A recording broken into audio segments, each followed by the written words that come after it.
पूरे भारत दे विच जां पंजाब दे विच वड्डे पद्धर दे उत्ते वध रही अनएम्पलॉयमेंट इस वेले कि कोविड का कितना परछावां इस दे उत्ते होएगा? बीएड ईटीटी वगैरह करके वेधा हैगा। वो वेधा तां है कि साडी जिहड़ी अंपलायमेंट का तरीका है, जिहड़ा एजुकेशन नूं चलाउण दा तरीका है, उहदे च किते वड्डा खप्पा पिया होया है। पर की ये लोकां नूं सिर्फ प्लंबर बनाउणा ते जां मेसन बनाउणा जां बिजली फिट करनी हैथर बनाउणा कि ये जो कुकिंग सिखाना कि यही इन्हां दी कित्ता मुखी सिक्ख्या? फैसला तो ये है कि असीं इत्थे इंडस्ट्री ग्रो करके कदे एमएसएमई कहंदे ने, कदे कुछ कहंदे ने भी असीं इत्थे अंपलायमेंट जनरेट करांगे, इत्थों दे अर्थचारे नूं सुधारांगे। जे सच्ची गल देखीए, जिहड़ी सब तो ज़्यादा अंपलायमेंट इत्थे दे रहा है, वो जिहड़ा अर्थचारा दे रहा है उहनूं सरकार तबाह कर रही है। बल्कि कईयां दे तां हित जुड़े हुए ने भी असीं इन्हां कद्दूआं नूं पढ़ा के की करना है, ये साडे भांडे मांजण वाले यही रहने चाहिए ने।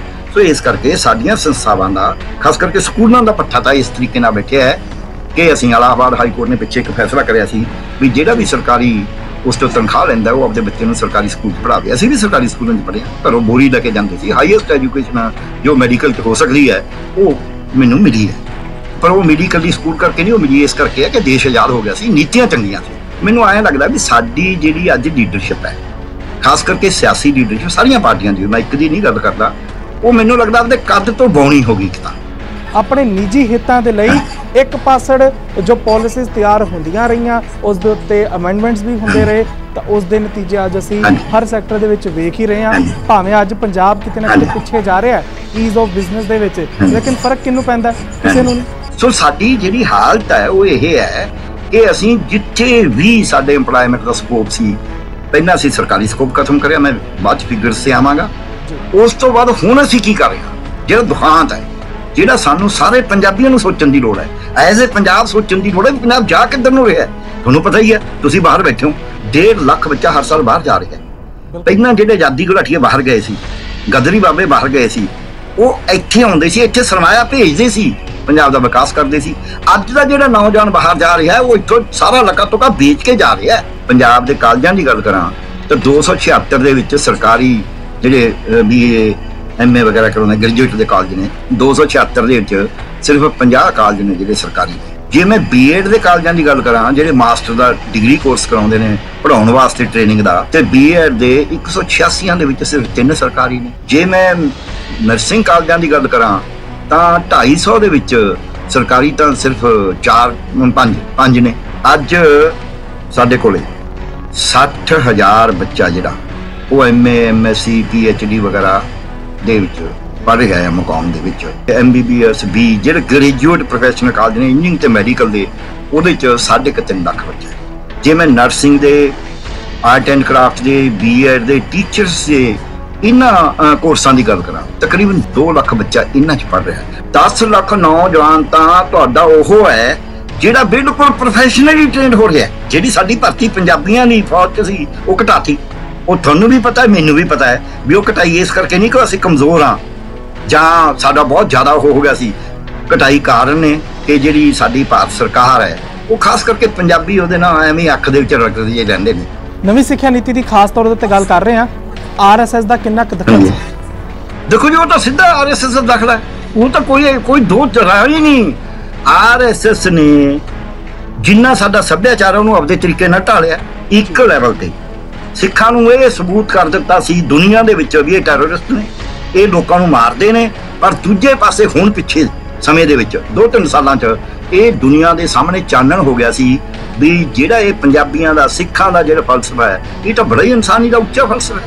इहदे विच तां इन्हां नूं कोई ना धर्म दा, ना जात दा, ना मर्द औरत दा, ना गरीब अमीर दा, इहदे विच तां कोई वैर विरोध ही नहीं, ना कोई बैरी ना है बगाने वाला है। इस पूरे घाटे नूं असीं पंजाब दे संदर्भ तो किस तरीके दे नाल समझण दी कोशिश करिए? असीं ये समझदे हां कि हाँ अज पंजाब दे विच भावें किसान पक्षों, भावें इंडस्ट्री सैक्टर हो गया, भावें एजुकेशन सैक्टर हो गया, इस दे विच विकास दर कितना क रिहा होएगा कि अज जो हर एक जो घाटा वेख्या जा रहा है उस दे उत्ते चादर पाई जा रही है कोविड दी। भारत नूं भी सूबियां नूं भी एक मौका मिल गया है कहण दा कि जी साडा तां अर्थचारा कोविड करके थल्ले जा रहा है। पक्कियां सिद्धियां नीहां उत्ते पक्कियां होण तमीरां, मिठे बेर कदे ना लगदे किकरां नाल करीरां। अकाल चैनल नूं सबसक्राइब करो, नवी वीडियोस दी नोटिफिकेशन दे लई बैल आइकन नूं क्लिक करना ना भुलना। ਭਾਰਤ ਦੀ ਅਰਥ ਵਿਵਸਥਾ ਦੀ ਗੱਲ ਕਰੀਏ ਤਾਂ ਕਹਿੰਦੇ ਨੇ ਜੀ ਮਾਈਨਸ 'ਚ ਜਾ ਰਹੀ ਹੈ। ਕੇਂਦਰ ਸਰਕਾਰ ਆਪਣੇ ਵੱਲੋਂ ਹੌਸਲਾ ਤਾਂ ਦਿੰਦੀ ਹੈ ਸਰਕਾਰਾਂ ਨੂੰ, ਸੂਬਾ ਸਰਕਾਰਾਂ ਨੂੰ, ਕਿ ਚਲੋ ਅਸੀਂ ਮਿਲ ਕੇ ਇਸ ਸੰਕਟ ਦੀ ਘੜੀ 'ਚੋਂ ਬਾਹਰ ਆ ਸਕਦੇ ਹਾਂ। ਸੂਬਾ ਸਰਕਾਰਾਂ ਦੀ ਗੱਲ ਕਰੀਏ ਤਾਂ ਉਹਨਾਂ ਦੇ ਤਰਕ ਵੱਖਰੇ ਨੇ, ਬਿਆਨ ਵੱਖਰੇ ਨੇ ਅਤੇ ਗਰਾਊਂਡ ਦੇ ਉੱਤੇ ਜੋ ਕਾਰਜ ਕੀਤੇ ਜਾ ਰਹੇ ਨੇ ਉਹਦੇ ਤਾਂ ਕਹਿਣਾ ਹੀ ਕੀ। ਪੰਜਾਬ ਸਰਕਾਰ ਨੇ ਵੱਖ-ਵੱਖ ਸਮੇਂ ਦੇ ਉੱਤੇ ਕਹਿ ਲਈਏ ਜੀ ਕੋਰੋਨਾ ਕਾਲ ਦੇ ਦੌਰਾਨ ਜਿਸ ਤਰੀਕੇ ਦੇ ਨਾਲ ਆਪਣੀ ਕੋਸ਼ਿਸ਼ਾਂ ਦੇ ਵਿੱਚ ਕਈ ਤਰੀਕੇ ਦੇ ਨਾਲ ਇਹ ਵੀ ਸੰਕੇਤ ਦਿੱਤੇ ਕਿ ਜੀ ਅਸੀਂ ਪੰਜਾਬ ਦੀ ਅਰਥ ਵਿਵਸਥਾ ਨੂੰ ਡਗਮਗਾਉਣ ਨਹੀਂ ਦੇਣਾ ਚਾਹੁੰਦੇ, ਚਰਮਰਾਉਣ ਨਹੀਂ ਦੇਣਾ ਚਾਹੁੰਦੇ, ਇਸ ਕਰਕੇ ਅਸੀਂ ਸਖਤ ਕਦਮ ਚੱਕ ਰਹੇ ਹਾਂ। ਹੁਣ ਇਹਨਾਂ ਸਖਤ ਕਦਮਾਂ ਦੇ ਬਾਵਜੂਦ ਵੀ ਜੇਕਰ ਮੁੱਖ ਮੰਤਰੀ ਸਾਹਿਬ ਕਹਿ ਦੇਣ ਕਿ ਜੀ ਅਸੀਂ ਜਦ ਤੱਕ ਪੰਜਾਬ ਦੀ ਅਰਥ ਵਿਵਸਥਾ ਨੂੰ ਲੀਹਾਂ ਦੇ ਉੱਤੇ ਮੁੜ ਤੋਂ ਨਹੀਂ ਲੈ ਕੇ ਆਵਾਂਗੇ ਤਦ ਤੱਕ ਅਸੀਂ ਥਕਾਂਗੇ ਨਹੀਂ, ਤਦ ਤੱਕ ਅਸੀਂ ਰੁਕਾਂਗੇ ਨਹੀਂ। ਬਹਰਾਲ ਇੱਥੇ ਇਹ ਜਾਣਨਾ ਬੇहद ਜ਼ਰੂਰੀ ਹੋ ਜਾਂਦਾ ਹੈ ਕਿ ਕਿਸੇ ਵੀ ਅਰਥ ਵਿਵਸਥਾ ਦੇ ਵਿੱਚ ਨੌਜਵਾਨ ਵਰਗ ਆਪਣੀ ਇੱਕ ਵੱਡੀ ਭੂਮਿਕਾ ਨਿਭਾਉਂਦਾ ਹੈ। ਉਸ ਭੂਮਿਕਾ ਦੇ ਵਿੱਚ ਉਸ ਦੀਆਂ ਜ਼ਿੰਮੇਵਾਰੀਆਂ ਵੀ ਵੱਡੀਆਂ ਹੁੰਦੀਆਂ ਨੇ ਅਤੇ ਉਸ ਦਾ ਇੱਕ ਰੋਲ ਵੀ, ਕਰੈਕਟਰ ਵੀ ਅਦਾ ਕੀਤਾ ਜਾਂਦਾ ਹੈ। ਲੇਕਿਨ ਜੇਕਰ ਗੱਲ ਕੀਤੀ ਜਾਏ ਕਿ ਹਾਂ ਪੂਰੇ ਭਾਰਤ ਦੇ ਵਿੱਚ ਜਾਂ ਪੰਜਾਬ ਦੇ ਵਿੱਚ ਵੱਡੇ ਪੱਧਰ ਦੇ ਉੱਤੇ ਵੱਧ ਰਹੀ ਅਨਇੰਪਲੋਇਮੈਂਟ ਇਸ ਵੇਲੇ ਕਿ ਕੋਵਿਡ ਦਾ ਕਿੰਨਾ ਕੁ ਪਰਛਾਵਾਂ ਇਸ ਦੇ ਉੱਤੇ ਹੋਏਗਾ। ਇੱਕ ਅਨਇੰਪਲੋਇਮੈਂਟ ਇੱਕ ਹੁੰਦੀ ਹੈ ਗ੍ਰੈਜੂਏਟ ਅਨਇੰਪਲੋਇਮੈਂਟ, ਪੜ੍ਹੇ ਲਿਖੇ ਵੀ ਬੇਰੋਜ਼ਗਾਰ ਬੈਠੇ ਨੇ, ਪੜ੍ਹੇ ਲਿਖੇ ਨੇ ਤਾਂ ਉਹਨਾਂ ਦੀ ਪੜ੍ਹਾਈ ਦੀ ਨੀਤੀ ਦੇ ਉੱਤੇ ਵੀ ਗੱਲ ਕਰਨੀ ਬੇहद ਜ਼ਰੂਰੀ ਹੈ। ਸਮਾਂ ਨਾ ਗਵਾਉਂਦਿਆਂ ਹੋਇਆਂ ਸਵਾਗਤ ਕਰਾਂਗੇ ਅਸੀਂ ਆਪਣੇ ਅੱਜ ਦੇ ਗੈਸਟ ਡਾਕਟਰ ਪਿਆਰੇ ਲਾਲ ਗਰਗ। ਉਹਨਾਂ ਦਾ ਸਭ ਤੋਂ ਪਹਿਲੇ ਸਵਾਗਤ ਕਰਦੇ ਹਾਂ। ਗਰਗ ਸਾਹਿਬ ਤੁਹਾਡਾ ਸਵਾਗਤ ਹੈ ਜੀ। ਵਾਹਿਗੁਰੂ ਜੀ ਕਾ ਖਾਲਸਾ, ਵਾਹਿਗੁਰੂ ਜੀ ਕੀ ਫਤਿਹ। ਸ਼ੁਕਰੀਆ ਜੀ, ਬਹੁਤ ਬਹੁਤ ਸਤਿ ਸ਼੍ਰੀ ਅਕਾਲ ਜੀ। ਗਰਗ ਸਾਹਿਬ ਧੰਨਵਾਦ ਤੁਹਾਡਾ, ਤੁਸੀਂ ਅਕਾਲ ਚੈਨਲ ਨੂੰ ਸਮਾਂ ਦਿੱਤਾ। ਸਭ ਤੋਂ ਪਹਿਲਾਂ ਹਾਲਾਤ ਜਿਸ ਤਰੀਕੇ ਦੇ ਨਾਲ ਕੋਵਿਡ ਦੇ ਬਦਲਦੇ ਜਾ ਰਹੇ ਨੇ, ਇੱਕ ਵੱਖਰਾ ਪਰਛਾਵਾਂ ਪੈਂਦਾ ਜਾ ਰਿਹਾ ਹਰ ਇੱਕ ਸੈਕਟਰ ਦੇ ਉੱਤੇ। ਗੱਲ ਅਸੀਂ ਭਾਰਤ ਦੀ ਨਾਲ ਪੰਜਾਬ ਦੀ ਇਸ ਕਰਕੇ ਕਰ ਰਹੇ ਹਾਂ ਕਿਉਂਕਿ ਇਸ ਵੇਲੇ ਵੱਖਰੇ ਤਰੀਕੇ ਦੇ ਨਾਲ ਪ੍ਰੋਟੈਕਟ ਕੀਤਾ ਜਾਣ ਦੀ ਕੋਸ਼ਿਸ਼ ਕੀਤੀ ਜਾ ਰਹੀ ਹੈ ਅਰਥ ਵਿਵਸਥਾ ਨੂੰ। ਤੁਸੀਂ ਓਵਰਆਲ ਕਿਵੇਂ ਵੇਖਦੇ ਹੋ? ਉਸ ਤੋਂ ਬਾਅਦ ਅਸੀਂ ਅੱਗੇ ਵੱਧ ਕੇ ਵੱਖਰੇ ਸੈਕਟਰਸ ਦੀ ਵੀ ਗੱਲ ਕਰਾਂਗੇ। ਸਭ ਤੋਂ ਪਹਿਲਾਂ ਮੈਂ ਆਪ ਜੀ ਦਾ ਬਹੁਤ ਬਹੁਤ ਧੰਨਵਾਦੀ ਹਾਂ ਕਿ ਮੈਨੂੰ ਮੌਕਾ ਮਿਲਿਆ ਆਪਣੇ ਵਿਚਾਰ ਸ਼ੇਅਰ ਕਰਨ ਦਾ। ਤੇ ਅਸਲ ਦੇ ਵਿੱਚ ਜਦ ਅਸੀਂ ਦੇਖਦੇ ਹਾਂ ਕਿ ਸਾਰਾ ਕੁਝ ਜਿੰਨੇ ਵੀ ਸਾਡੇ ਸਮਾਜ ਦੇ ਵਿੱਚ ਸਮੱਸਿਆਵਾਂ ਨੇ ਉਹਨੂੰ ਕੋਵਿਡ ਨਾਲ ਜੋੜਿਆ ਜਾ ਰਿਹਾ ਹੈ। ਤੇ ਕੋਵਿਡ ਦੀ ਸਮੱਸਿਆ ਤਾਂ ਹੈਗੀ ਹੈ ਵੱਡੀ। ਭਾਰਤ ਜਿਹੜਾ 41ਵੇਂ ਨੰਬਰ ਤੇ ਸੀ 23 ਮਾਰਚ ਨੂੰ, ਜਦ ਭਾਰਤ ਸਰਕਾਰ ਨੇ ਲੋਕਡਾਊਨ ਕਹਿ ਦਿੱਤਾ ਜਿਹੜਾ ਕਿ ਕਰਫਿਊ ਵਰਗਾ ਸੀ, ਤੇ ਪੰਜਾਬ ਨੇ ਤਾਂ ਲਾਈ ਕਰਫਿਊ ਦਿੱਤਾ ਸੀ, ਮਤਲਬ ਕਾਨੂੰਨ 'ਚ ਵੀ ਜਿਹਨੂੰ ਅਸੀਂ ਕਹਿੰਦੇ ਲੈਟਰ ਐਂਡ ਸਪਿਰਿਟ, ਉਹ ਕਰਫਿਊ ਸੀ। ਤੇ ਉਦੋਂ 41ਵੇਂ ਨੰਬਰ ਤੇ ਸੀ ਤੇ 499 ਕੇਸ ਸੀ ਤੇ 10 ਮੌਤਾਂ ਹੋਈਆਂ ਸੀ। ਅੱਜ ਭਾਰਤ ਦੂਜੇ ਨੰਬਰ ਤੇ ਪਹੁੰਚ ਗਿਆ 44 ਲੱਖ ਕੇਸਾਂ ਦੇ ਨਾਲ, 70,000 ਮੌਤਾਂ ਦੇ ਨਾਲ, ਤੇ ਪਹਿਲੇ ਨੰਬਰ ਵੱਲ ਜਾਣ ਨੂੰ ਤਿਆਰੀ ਹੈ। ਮੈਨੂੰ ਲੱਗਦਾ ਵੀ 10 ਅਕਤੂਬਰ ਤੱਕ ਇਹ ਪਹਿਲੇ ਨੰਬਰ ਤੇ ਚਲਾ ਜਾਏਗਾ। ਸੋ ਜੇ ਅਸੀਂ ਇੱਥੇ, ਮੈਂ ਫਰੈਜ਼ਨੋ ਦੇ ਵਿੱਚ ਹੈਲਡ ਅਪ ਸੀਗਾ ਉਦੋਂ, 24 ਤਰੀਕ ਨੂੰ ਮੇਰੀ ਵਾਪਸੀ ਸੀ, ਅਸੀਂ ਇੱਥੇ ਗੱਲ ਕਰਦੇ ਜੇ ਕਿਤੇ ਭਾਰਤ 'ਚ ਫੈਲਣ ਲੱਗ ਗਿਆ ਫਿਰ ਕੰਟਰੋਲ 'ਚ ਨਹੀਂ ਆਉਣਾ।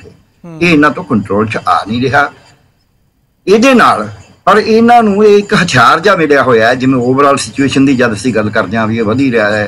5 ਸਟੇਟਾਂ ਨੇ ਜਿਨ੍ਹਾਂ 'ਚ ਬਹੁਤ ਜ਼ਿਆਦਾ, ਤਕਰੀਬਨ ਕਰੋ ਵੀ 70% ਮੌਤ ਦਰ ਤੇ 70% ਕੇਸ ਜਿਹੜੇ ਨੇ ਉਹ 5 ਸਟੇਟਾਂ ਦੇ ਵਿੱਚ ਨੇ।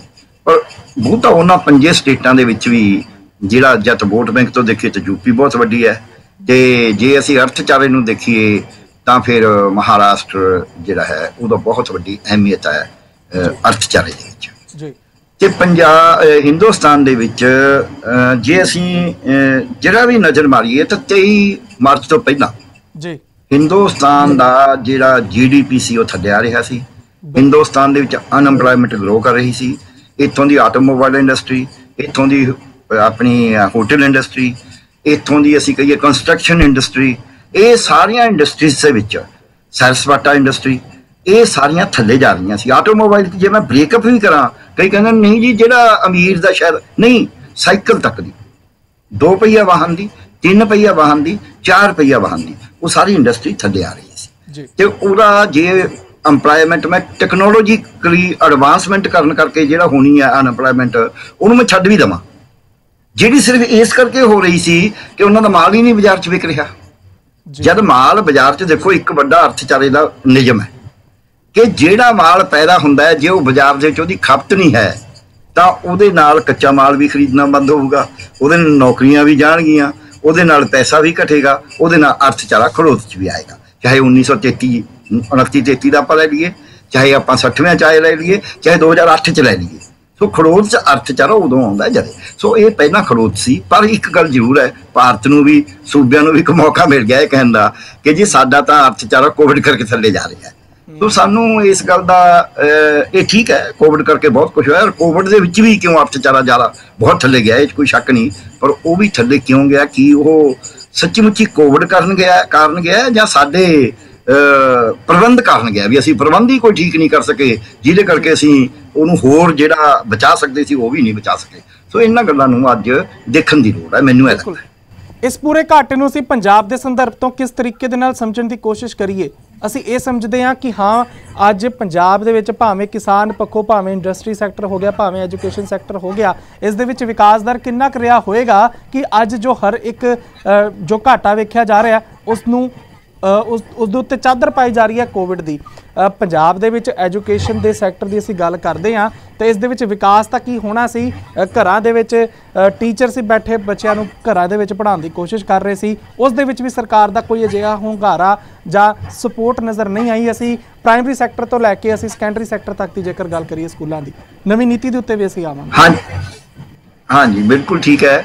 ਪਹਿਲਾਂ ਤਾਂ ਮੈਂ ਅਰਥਚਾਰੇ, ਪੰਜਾਬ ਦੇ ਅਰਥਚਾਰੇ 'ਚ, ਬਲਕਿ ਪੰਜਾਬ ਦਾ ਅਰਥਚਾਰਾ ਜੇ ਕੋਈ ਬਚਿਆ ਮਾੜਾ ਮੋਟਾ, ਪੰਜਾਬ ਸਰਕਾਰ ਦਾ ਫੈਸਲਾ ਤਾਂ ਇਹ ਹੈ ਕਿ ਅਸੀਂ ਇੱਥੇ ਇੰਡਸਟਰੀ ਗਰੋ ਕਰਕੇ, ਕਦੇ MSME ਕਹਿੰਦੇ ਨੇ, ਕਦੇ ਕੁਛ ਕਹਿੰਦੇ ਨੇ, ਵੀ ਅਸੀਂ ਇੱਥੇ ਇੰਪਲਾਇਮੈਂਟ ਜਨਰੇਟ ਕਰਾਂਗੇ, ਇੱਥੋਂ ਦੇ ਅਰਥਚਾਰੇ ਨੂੰ ਸੁਧਾਰਾਂਗੇ।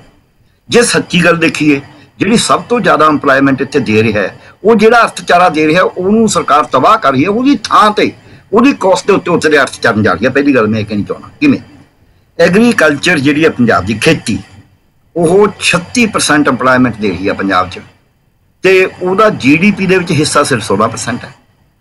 ਐਨੀਮਲ ਹਸਬੈਂਡਰੀ, ਦੁੱਧ ਵੇਚਣ ਲੋਕ ਡੇਅਰੀਆਂ ਖੋਲ੍ਹੀਆਂ ਹੋਈਆਂ ਨੇ, ਉਹਦਾ ਰੋਲ ਉੱਥੇ ਸਾਡੇ ਜਿਹੜੇ ਪੜ੍ਹੇ ਲਿਖੇ ਨੌਜਵਾਨ ਵੀ ਨੇ, ਜਿਹੜੇ ਸੈਮੀ ਲਿਟਰੇਟ ਵੀ ਨੇ, ਉਹ ਵੀ ਉੱਥੇ ਕੰਮ ਕਰਦੇ ਨੇ। ਕੋਈ ਦੁੱਧ ਲੈ ਕੇ ਜਾਂਦਾ ਹੈ, ਕੋਈ ਉੱਥੇ ਜੌਬ ਕਰਦਾ ਹੈ, ਕੋਈ ਕੁਛ ਕਰਦਾ, ਕੰਮ ਕਰਦੇ ਨੇ। ਇਸ ਤੋਂ ਅੱਗੇ ਜੇ ਮੈਂ ਜਾਵਾਂ ਵੀ ਜਿਹੜੇ ਛੋਟੇ ਦੁਕਾਨਦਾਰ ਨੇ, ਉਹਦੇ 'ਚ ਕਹਾਂ ਦੋ ਤਰ੍ਹਾਂ ਦਾ ਵਪਾਰ ਦੇ ਵਿੱਚ ਦੋ ਤਰ੍ਹਾਂ ਦੀ ਜ਼ਿਆਦਾ ਜਿੱਥੇ ਗਰੋਥ ਹੈ, ਉਹ ਹੈਗੀ ਇੱਕ ਤਾਂ ਸੈਲਫ ਇੰਪਲਾਇਮੈਂਟ, ਚਾਹੇ ਰੇਹੜੀ ਲਾਉਂਦਾ ਹੈ, ਚਾਹੇ ਆਟੋ ਚਲਾਉਂਦਾ ਹੈ, ਚਾਹੇ ਉਹ ਟੈਕਸੀ ਚਲਾਉਂਦਾ, ਪਿੱਛੋਂ ਉਬਰ ਰਾਹੀਂ ਬਹੁਤ ਸਾਰਿਆਂ ਨੂੰ ਜੌਬ ਮਿਲਿਆ।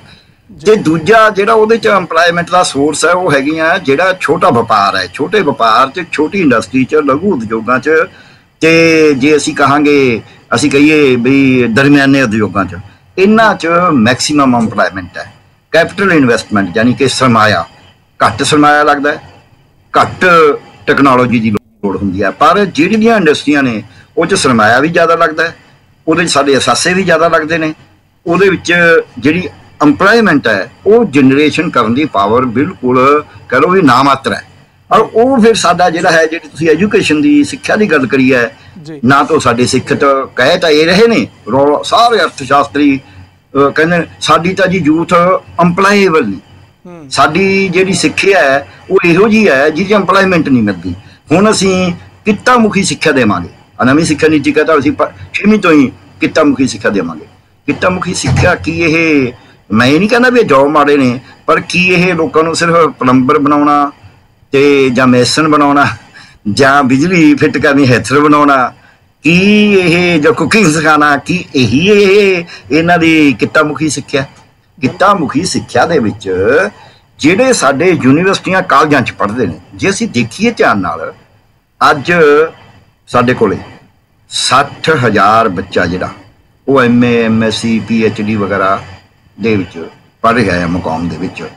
ਜੇ ਮੈਂ ਪ੍ਰੋਫੈਸ਼ਨਲ ਕਾਲਜਾਂ ਦੀ ਗੱਲ ਕਰਾਂ ਤਾਂ ਤਕਰੀਬਨ ਜਿਹੜੇ MBBS B ਜਿਹੜੇ ਗ੍ਰੈਜੂਏਟ ਪ੍ਰੋਫੈਸ਼ਨਲ ਕਾਲਜ ਨੇ ਇੰਜੀਨੀਅਰਿੰਗ ਤੇ ਮੈਡੀਕਲ ਦੇ, ਉਹਦੇ 'ਚ 3.5 ਲੱਖ ਬੱਚਾ ਹੈ। ਜੇ ਮੈਂ ਨਰਸਿੰਗ ਦੇ, ਆਰਟ ਐਂਡ ਕਰਾਫਟ ਦੇ, BEd ਦੇ, ਟੀਚਰਸ ਦੇ, ਇਹਨਾਂ ਕੋਰਸਾਂ ਦੀ ਗੱਲ ਕਰਾਂ, ਤਕਰੀਬਨ 2 ਲੱਖ ਬੱਚਾ ਇਹਨਾਂ 'ਚ ਪੜ੍ਹ ਰਿਹਾ ਹੈ। ਉਹ ਸਾਰਾ ਬੱਚਾ ਨੌਜਵਾਨ ਹੈ, ਲੜਕੇ ਲੜਕੀਆਂ ਨੇ ਉਹ। ਤੇ ਇਸ ਤਰ੍ਹਾਂ ਹੀ ਜੇ ਮੈਂ ਬਾਕੀ ਗੱਲ ਕਰਾਂ ਵੀ ਜਿਹੜੇ ਕਾਲਜ 'ਚ ਪੜ੍ਹਦੇ ਨੇ, ਖਾਸ ਕਰਕੇ BA BSc BCom, ਇਹਨਾਂ ਦੀ ਜੇ ਮੈਂ ਗਿਣਤੀ ਕਰਾਂ ਤਾਂ 3 ਲੱਖ ਬੱਚਾ ਇਹਨਾਂ ਦੇ ਵਿੱਚ ਹੈ। ਸੋ ਅਸੀਂ ਸੀਨੀਅਰ ਸੈਕੰਡਰੀ ਸਕੂਲ ਤੱਕ ਛੱਡ ਦਈਏ ਤਾਂ ਏਡੀ ਵੱਡੀ ਗਿਣਤੀ 10 ਲੱਖ ਬਣ ਗਈ ਹੈ। 10 ਲੱਖ ਨੌਜਵਾਨ ਤਾਂ ਤੁਹਾਡਾ ਉਹ ਹੈ ਜਿਹੜਾ ਬਿਲਕੁਲ ਪ੍ਰੋਫੈਸ਼ਨਲੀ ਟ੍ਰੇਨਡ ਹੋ ਰਿਹਾ ਹੈ, ਜਿਹੜਾ ਕੁਝ ਵੀ ਕਰ ਸਕਦਾ ਹੈ। ਉਹਨੂੰ ਤੁਸੀਂ ਇੰਪਲਾਇਮੈਂਟ, ਚਾਹੇ ਸੈਲਫ ਇੰਪਲਾਇਮੈਂਟ ਹੋਵੇ, ਮੈਂ ਨਹੀਂ ਕਹਿੰਦਾ ਵੀ ਸਰਕਾਰੀ ਨੌਕਰੀ ਜ਼ਰੂਰੀ ਹੈ, ਚਾਹੇ ਸੈਲਫ ਇੰਪਲਾਇਮੈਂਟ ਹੋਵੇ, ਚਾਹੇ ਉਹਨੂੰ ਕੋਈ ਪ੍ਰਾਈਵੇਟ ਐਮਪਲੋਇਮੈਂਟ ਹੋਵੇ, ਚਾਹੇ ਉਹਨੂੰ ਸਰਕਾਰ ਦੀ ਨੌਕਰੀ ਹੋਵੇ, ਤਾਂ ਉਹਦਾ ਸਾਨੂੰ ਕੋਈ ਨਾ ਕੋਈ ਸੋਰਸ ਤਾਂ ਲੱਭਣਾ ਹੀ ਪਏਗਾ। ਦੂਜੀ ਗੱਲ ਉਹਦੇ 'ਚ ਮੈਂ ਇਹ ਕਹਿਣਾ ਵੀ ਜਿਹੜੀ ਉਹ ਐਮਪਲੋਇਮੈਂਟ ਹੈ, ਇਹ ਨਹੀਂ ਹੈ ਕਿ ਸਾਨੂੰ ਉਹਨਾਂ ਦੀ ਲੋੜ ਨਹੀਂ ਹੈ। ਸਾਨੂੰ ਡਾਕਟਰਾਂ ਦੀ ਵੀ ਲੋੜ ਹੈ, ਸਾਨੂੰ ਇੰਜੀਨੀਅਰਾਂ ਦੀ ਵੀ ਲੋੜ ਹੈ, ਸਾਨੂੰ ਟੀਚਰਾਂ ਦੀ ਵੀ ਲੋੜ ਹੈ। ਹਾਲਾਂਕਿ ਟੀਚਰ ਇੰਨਾ BEd ETT ਵਗੈਰਾ ਕਰਕੇ ਵਿਹਲਾ ਹੈਗਾ। ਉਹ ਵਿਹਲਾ ਤਾਂ ਹੈ ਕਿ ਸਾਡੀ ਜਿਹੜੀ ਐਮਪਲੋਇਮੈਂਟ ਦਾ ਤਰੀਕਾ ਹੈ, ਜਿਹੜਾ ਐਜੂਕੇਸ਼ਨ ਨੂੰ ਚਲਾਉਣ ਦਾ ਤਰੀਕਾ, ਉਹਦੇ 'ਚ ਕਿਤੇ ਵੱਡਾ ਖੱਪਾ ਪਿਆ ਹੋਇਆ। ਤੇ ਸਾਨੂੰ ਜਿਹੜੀ ਲੋੜ ਹੈ ਨਰਸਿੰਗ ਦੀ ਬਹੁਤ ਜ਼ਿਆਦਾ ਲੋੜ ਹੈ, ਲੋਕਾਂ ਨੂੰ ਹੋਮ ਨਰਸਿੰਗ ਦੀ ਵੀ ਬਹੁਤ ਲੋੜ ਹੈ। ਤੁਸੀਂ ਇੱਧਰ ਬਾਹਰ ਬੈਠੇ ਦੇਖਦੇ ਹੋ ਵੀ ਕਿੰਨੇ ਬੰਦੇ ਨੇ ਜਿਨ੍ਹਾਂ ਦੀ, ਕਿਉਂਕਿ ਅੱਜ ਕੱਲ੍ਹ ਕਹਿ ਲਓ ਵੀ ਨਿਊਕਲੀਅਰ ਫੈਮਿਲੀਜ਼ ਹੋ ਗਈਆਂ, ਮੀਆਂ ਬੀਵੀ ਨੂੰ ਕੰਮ ਕਰਨਾ ਜਾਣਾ ਪੈ ਰਿਹਾ ਹੈ। ਈਵਨ ਪੰਜਾਬ 'ਚ ਵੀ ਇਹੀ ਹਾਲਤ ਹੈ ਕਿ ਫਿਰ ਘਰੇ ਬਜ਼ੁਰਗਾਂ ਨੂੰ ਜਾਂ ਬੱਚਿਆਂ ਨੂੰ ਸਾਂਭਣ ਵਾਸਤੇ ਉਹਨਾਂ ਨੂੰ ਬੰਦੇ ਚਾਹੀਦੇ ਹੁੰਦੇ ਨੇ। ਜੇ ਉਹ ਬੰਦੇ ਟ੍ਰੇਨਡ ਹੋਣਗੇ ਬਿਲਕੁਲ ਤਾਂ ਉਹ ਬੈਟਰ ਸਾਂਭਣਗੇ, ਖਾਸ ਕਰਕੇ ਬਜ਼ੁਰਗਾਂ ਨੂੰ। ਤਾਂ ਫਿਜ਼ੀਓਥੈਰੇਪਿਸਟ, ਹੋਮ ਨਰਸਿੰਗ, ਇਹਨਾਂ ਦੀ ਲੋੜ ਹੈਗੀ ਹੈ। ਸੋ ਇਹ ਨਹੀਂ ਹੈ ਕਿ ਸਾਨੂੰ ਜੌਬਸ ਦੀ ਲੋੜ ਨਹੀਂ ਹੈ, ਸਾਨੂੰ ਜੌਬਸ ਦੀ ਤਾਂ ਲੋੜ ਹੈਗੀ ਹੈ, ਪਰ ਅਸੀਂ ਉਹ ਜੌਬ ਕ੍ਰੀਏਟ ਨਹੀਂ ਕਰ ਰਹੇ। ਉਹਦਾ ਕਾਰਨ ਵੱਡਾ ਇਹ ਹੋ ਰਿਹਾ ਹੈ ਕਿ ਇੱਕ ਤਾਂ ਅਸੀਂ ਉਹਨਾਂ ਨੂੰ ਉਹ ਸਿੱਖਿਆ, ਜਿਹੜੀ ਕੁਆਲਿਟੀ ਦੀ ਸਿੱਖਿਆ ਦੇਣੀ ਹੈ, ਉਹ ਦੇਣ ਤੋਂ ਕਿਤੇ ਨਾ ਕਿਤੇ ਪਿੱਛੇ ਹਟੇ ਹੋਏ ਹਾਂ। ਬਲਕਿ ਬਹੁਤਾ ਪ੍ਰਾਈਵੇਟ 'ਚ ਅਸੀਂ ਸਿੱਖਿਆ ਦੇ ਰਹੇ ਹਾਂ। ਜੇ ਮੈਂ ਪੰਜਾਬ ਦੇ ਕਾਲਜਾਂ ਦੀ ਗੱਲ ਕਰਾਂ ਤਾਂ 276 ਦੇ ਵਿੱਚ ਸਰਕਾਰੀ ਜਿਹੜੇ BA MA ਵਗੈਰਾ ਕਰਾਉਂਦੇ ਗ੍ਰੈਜੂਏਟ ਦੇ ਕਾਲਜ ਨੇ, 276 ਦੇ ਵਿੱਚ ਸਿਰਫ 50 ਕਾਲਜ ਨੇ ਜਿਹੜੇ ਸਰਕਾਰੀ ਨੇ, 226 ਤਾਂ ਪ੍ਰਾਈਵੇਟ ਨੇ। ਜੇ ਮੈਂ BEd ਦੇ ਕਾਲਜਾਂ ਦੀ ਗੱਲ ਕਰਾਂ, ਜਿਹੜੇ ਮਾਸਟਰ ਦਾ ਡਿਗਰੀ ਕੋਰਸ ਕਰਾਉਂਦੇ ਨੇ ਪੜ੍ਹਾਉਣ ਵਾਸਤੇ ਟ੍ਰੇਨਿੰਗ ਦਾ, ਤੇ BEd ਦੇ 186 ਦੇ ਵਿੱਚ ਸਿਰਫ 3 ਸਰਕਾਰੀ ਨੇ।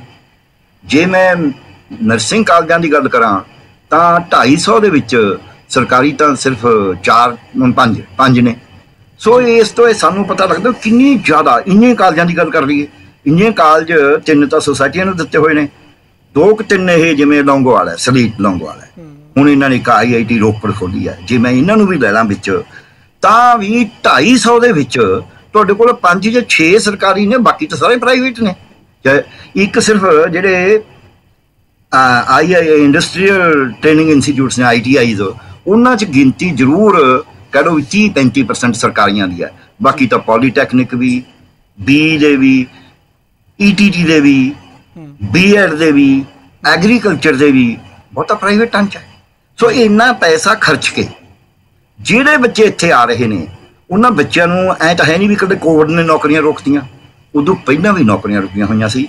ਸਰਕਾਰੀ ਨੌਕਰੀਆਂ ਦੇ ਵਿੱਚੋਂ ਬਿਲਕੁਲ ਸਰਕਾਰ ਆਪਦੇ ਹੱਥ ਖਿੱਚ ਰਹੀ ਹੈ। ਚਾਹੇ ਬਿਜਲੀ ਬੋਰਡ ਲੈ ਲਓ, ਬਿਜਲੀ ਬੋਰਡ 'ਚ ਕਿੰਨੇ ਸਾਡੇ ਇੰਜੀਨੀਅਰ ਭਰਤੀ ਹੋਣ ਦੀ ਲੋੜ ਪੈਂਦੀ ਹੈ, ਚਾਹੇ ਉਹ ਡਿਪਲੋਮਾ ਹੋਲਡਰ ਨੇ, ਚਾਹੇ ਉਹ ਇੰਡਸਟਰੀ ਟ੍ਰੇਨਿੰਗ ਦੇ ਜਿਹੜੇ ਸਰਟੀਫਿਕੇਟ ਕੋਰਸ ਹੋਲਡਰ ਨੇ, ਚਾਹੇ ਉਹ ਡਿਗਰੀ ਹੋਲਡਰ ਨੇ, ਚਾਹੇ ਉਹ ਪੋਸਟ ਗ੍ਰੈਜੂਏਟ ਨੇ, ਸਾਨੂੰ ਲੋੜ ਹੈ ਉਹਨਾਂ ਦੀ। ਪਰ ਅਸੀਂ ਤਾਂ ਬਿਜਲੀ ਬੋਰਡ ਦੀਆਂ 1.5 ਲੱਖ ਤੋਂ 1,56,000 ਤੋਂ ਅਸਾਮੀਆਂ ਨੇ, ਤੇ 85-86 ਹਜ਼ਾਰ ਬੰਦਾ ਉੱਥੇ ਕੰਮ ਕਰਦਾ, ਬਲਕਿ 70,000 ਹੀ ਰਹਿ ਗਿਆ। ਸੋ ਸਾਡੀ ਜਿਹੜੀ ਹਾਲਤ ਹੈ ਉਹ ਇਹ ਹੈ ਕਿ ਅਸੀਂ ਜਿੱਥੇ ਵੀ ਸਾਡੇ ਇੰਪਲਾਇਮੈਂਟ ਦਾ ਸਕੋਪ ਸੀ, ਪਹਿਲਾਂ ਅਸੀਂ ਸਰਕਾਰੀ ਸਕੋਪ ਖਤਮ ਕਰਿਆ, ਮੈਂ ਬਾਅਦ 'ਚ ਫਿਗਰਸ 'ਤੇ ਆਵਾਂਗਾ। ਉਸ ਤੋਂ ਬਾਅਦ ਹੁਣ ਅਸੀਂ ਕੀ ਕਰ ਰਹੇ ਹਾਂ, ਜਿਹੜਾ ਦੁਖਾਂਤ ਹੈ, ਜਿਹੜਾ ਸਾਨੂੰ ਸਾਰੇ ਪੰਜਾਬੀਆਂ ਨੂੰ ਸੋਚਣ ਦੀ ਲੋੜ ਹੈ, ਐਜ਼ ਏ ਪੰਜਾਬ ਸੋਚਣ ਦੀ ਲੋੜ ਹੈ। ਪੰਜਾਬ ਜਾ ਕਿੱਧਰ ਨੂੰ ਰਿਹਾ ਤੁਹਾਨੂੰ ਪਤਾ ਹੀ ਹੈ, ਤੁਸੀਂ ਬਾਹਰ ਬੈਠੇ ਹੋ। 1.5 ਲੱਖ ਬੱਚਾ ਹਰ ਸਾਲ ਬਾਹਰ ਜਾ ਰਿਹਾ ਹੈ। ਪਹਿਲਾਂ ਜਿਹੜੇ ਆਜ਼ਾਦੀ ਘੁਲਾਟੀਏ ਬਾਹਰ ਗਏ ਸੀ, ਗਦਰੀ ਬਾਬੇ ਬਾਹਰ ਗਏ ਸੀ, ਉਹ ਇੱਥੇ ਆਉਂਦੇ ਸੀ, ਇੱਥੇ ਸਰਮਾਇਆ ਭੇਜਦੇ ਸੀ, ਪੰਜਾਬ ਦਾ ਵਿਕਾਸ ਕਰਦੇ ਸੀ। ਅੱਜ ਦਾ ਜਿਹੜਾ ਨੌਜਵਾਨ ਬਾਹਰ ਜਾ ਰਿਹਾ ਹੈ, ਉਹ ਇੱਥੋਂ ਸਾਰਾ ਲੱਕਾ ਤੁਕਾ ਵੇਚ ਕੇ ਜਾ ਰਿਹਾ। ਉਹ ਕਹਿੰਦਾ ਉੱਥੇ ਠੀਕ ਹੈ, ਮਾਂ ਬਾਪ ਨੂੰ ਵੀ ਉੱਥੇ ਬੁਲਾ ਲੈਂਦਾ। ਸੋ ਜਦ ਸਾਡਾ ਇੱਥੋਂ ਪੰਜਾਬੀ ਉਹਦਾ ਦਿਲ ਨਹੀਂ ਲੱਗ ਰਿਹਾ, ਉਹਨੂੰ ਬਾਹਰ ਕੱਢਿਆ ਜਾ ਰਿਹਾ। ਔਰ ਇਹ ਕੋਈ ਕਦੇ ਕੋਵਿਡ 'ਚ ਨਹੀਂ ਹੋਇਆ, ਬਲਕਿ ਕੋਵਿਡ 'ਚ ਤਾਂ ਜਾਣਾ ਰੁਕ ਗਿਆ। ਮੈਨੂੰ ਬਹੁਤ ਸਾਰੇ ਫੋਨ ਆਉਂਦੇ ਨੇ ਕਿ ਜੀ ਸਾਡਾ ਉਹ ਹੈਗਾ, ਹੁਣ ਸਾਡੇ ਕਾਗਜ਼ ਨਹੀਂ ਬਣੇ, ਹੁਣ ਸਾਨੂੰ ਜਾਣ ਨਹੀਂ ਅੰਦਰ ਦਿੰਦੇ, ਸਾਨੂੰ ਉੱਥੇ ਐਮਬੈਸੀ 'ਚ ਜਾਣ ਦਾ ਮੌਕਾ ਨਹੀਂ ਮਿਲ ਰਿਹਾ, ਸਾਡਾ ਤਾਂ ਵੀਜ਼ਾ ਲੱਗ ਜਾਣਾ। ਸੋ ਜਦ ਅਸੀਂ ਇਹ ਸਾਰਾ ਕੁਛ ਦੇਖਦੇ ਹਾਂ, ਇਹ ਸਰਕਾਰ ਰੋਜ਼ ਕਹਿੰਦੀ ਹੈ, ਸਰਕਾਰ ਕਹਿੰਦੀ ਜੀ ਅਸੀਂ ਫੈਸਿਲੀਟੇਟ ਕਰਾਂਗੇ ਕੋਵਿਡ ਤੋਂ ਪਹਿਲਾਂ ਦੀ ਸਿਚੁਏਸ਼ਨ, ਜੇ ਅਸੀਂ ਇਹਨੂੰ ਲੈ ਕੇ ਜਾਈਏ ਪੰਜਾਬ ਸਰਕਾਰ ਨੂੰ, ਅਸੀਂ ਫੈਸਿਲੀਟੇਟ ਕਰਾਂਗੇ, ਅਸੀਂ ਇਹਨਾਂ ਨੂੰ ਸਹੂਲਤ ਦੇਵਾਂਗੇ ਕਿ ਜੇ ਬਾਹਰ ਜਾਣਾ ਚਾਹੁੰਦੇ ਨੇ ਅਸੀਂ ਆਈਲੈਟਸ ਵਗੈਰਾ ਕਰਵਾਵਾਂਗੇ। ਮੈਂ ਇਹ ਨਹੀਂ ਕਹਿੰਦਾ ਕਿ ਬਾਹਰ ਜਾਣਾ ਮਾੜਾ ਹੈ, ਮੈਂ ਇਹ ਨਹੀਂ ਕਹਿੰਦਾ ਵੀ ਬਾਹਰ ਜਾ ਕੇ ਸੈਟਲ ਹੋਣਾ ਵੀ ਮਾੜਾ ਹੈ, ਮੈਨੂੰ ਕੋਈ ਉਹ ਨਹੀਂ ਹੈ। ਕਿਉਂਕਿ ਮੈਨੂੰ ਇੱਕ ਅਸਲੀਅਤ ਜੋ ਮੇਰੇ ਸਾਹਮਣੇ ਹੈ, ਉਹਦੇ 'ਚ 3 ਕਰੋੜ 10 ਲੱਖ ਦੀ ਆਬਾਦੀ ਹੈ ਪੰਜਾਬ ਦੀ। ਉਸ 3 ਕਰੋੜ 10 ਲੱਖ ਦੀ ਆਬਾਦੀ ਦੇ ਵਿੱਚ 1 ਕਰੋੜ 8 ਲੱਖ ਉਹ ਬੰਦਾ ਹੈ ਜਿਹੜਾ 15 ਤੋਂ ਲੈ ਕੇ 34 ਸਾਲ ਤੱਕ ਦਾ। 15 ਤੋਂ 34 ਸਾਲ ਦਾ 1 ਕਰੋੜ 8 ਲੱਖ ਬੰਦਾ, ਉਹ ਜੋ ਕਿੰਨਿਆਂ ਕੁ ਨੂੰ ਬਾਹਰ ਭੇਜ ਦੇਣਗੇ? 10 ਲੱਖ ਨੂੰ, 15 ਲੱਖ ਨੂੰ, 20 ਲੱਖ ਨੂੰ। बाकी इन्हें तो बुरी रहना। और वो भी शर्तां शुरतां औखियां करी जाते हैं। आ कनेडा वाले कदे कहते असीं दित्ते कदे नहीं, ट्रंप साहब कहते कदे वीज़ा दिंदे नहीं दिंदे, हुण असीं आ करांगे। कोई स्टडी के नाँ ते जांदा है, उत्थे कोशिश काशिश करके रह भी जाता तो वापस भी आना पैंदा है। सो सानू ये गल मन के चलना पेगा कि जिहड़ा साडा पंजाब, जिन्हों असीं रंगला पंजाब भी कहंदे सी, जिहदे विच जे कोई फौज च जांदा सी तां उहनूं उहदी घर वाली कहंदी सी लामा नूं ना जाई वे, सानू घरे रोजगार बथेरे। ते वो अज वो नामां दी भी बंद हो गई। जिहड़ी साडी भर्ती पंजाबियां दी फौज च सी वो घटाती। वो तुहानूं भी पता है, मैनूं भी पता है भी वो घटाई इस करके नहीं कि असीं कमज़ोर हाँ जां साडा बहुत ज़्यादा हो गया सी। घटाई कारण ने कि मैनूं जो मेरी फीलिंग है, कोई मतभेद हो सकते हैं कि जिहड़ी साडी भारत सरकार है वो खास करके पंजाबी उहदे नाल एवें अख दे विच रगड़दे जे रहिंदे ने। उहदे विचों कोई ना कोई इहो जिहा ढांचा जिहा लै आउंदी है जिहदे विचों साडे इत्थे जिहड़े लीडर ने वो हुण मैं कहांगा थोड़ा जिहा औखा लगदा है शब्द वरतना, पर हुण जे सच होवे कि तुसीं उह तो अखां भी तां नहीं उम्मीद सकदे, तुहानूं शब्द वरतना ही पऊगा। मैनूं ऐं लगदा भी साडी जिहड़ी अज लीडरशिप है, खास करके सियासी लीडरशिप सारियां पार्टियां दी, मैं एक दी नहीं गल करदा, वो मैनूं लगदा अपने कद तो बौणी हो गई। एक तां ਉਹਦਾ ਕੱਦ ਉੱਡਾ ਨਹੀਂ ਹੈ, ਉਹ ਉਸਦੇ ਮੇਚ ਦੀ ਨਹੀਂ ਰਹੀ। ਜਿਹੜੀਆਂ ਸਾਡੇ ਸਾਹਮਣੇ ਚੁਣੌਤੀਆਂ ਨੇ ਉੱਡੇ ਅਸੀਂ ਕੈਪਟਨ ਨਹੀਂ ਰਹੇ, ਉੱਡੇ ਅਸੀਂ ਮਲਾਹ ਨਹੀਂ ਰਹੇ, ਜਿਹੜੀ ਵੇਲੀ ਤੂਫਾਨਾਂ 'ਚ ਫਸੀ ਹੋਈ ਹੈ। ਇਸ ਕਰਕੇ ਅਸੀਂ ਘੁੰਮਣ ਘੇਰੀ 'ਚੋਂ ਕੱਢ ਨਹੀਂ ਸਕਦੇ।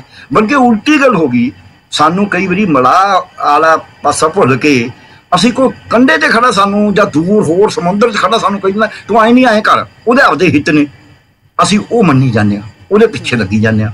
ਸੋ ਉਹ ਫਿਰ ਸਾਡਾ ਸੱਭਿਆਚਾਰ ਵੀ, ਸਾਡੀ ਸਿੱਖਿਆ ਵੀ, ਸਾਡੀ ਜਵਾਨੀ ਵੀ, ਸਾਡੀ ਸੋਚ ਵੀ, ਸਾਡੀ ਇਨਸਾਨੀਅਤ ਬਿਰਤੀ ਜਿਹੜੀ ਤੁਸੀਂ ਹੁਣ ਦੇਖੀ ਹੋਈ ਹੈ, ਜਿਹੋ ਜਿਹਾ ਮਰਜ਼ੀ ਕੋਈ ਕੁਛ ਕਹੇ, ਇੱਕ ਲੈਵਲ 'ਤੇ ਸਿੱਖਾਂ ਨੂੰ ਇਹ ਸਬੂਤ ਕਰ ਦਿੱਤਾ ਸੀ ਦੁਨੀਆ ਦੇ ਵਿੱਚ ਵੀ ਇਹ ਟੈਰਰਿਸਟ ਨੇ, ਇਹ ਲੋਕਾਂ ਨੂੰ ਮਾਰਦੇ ਨੇ।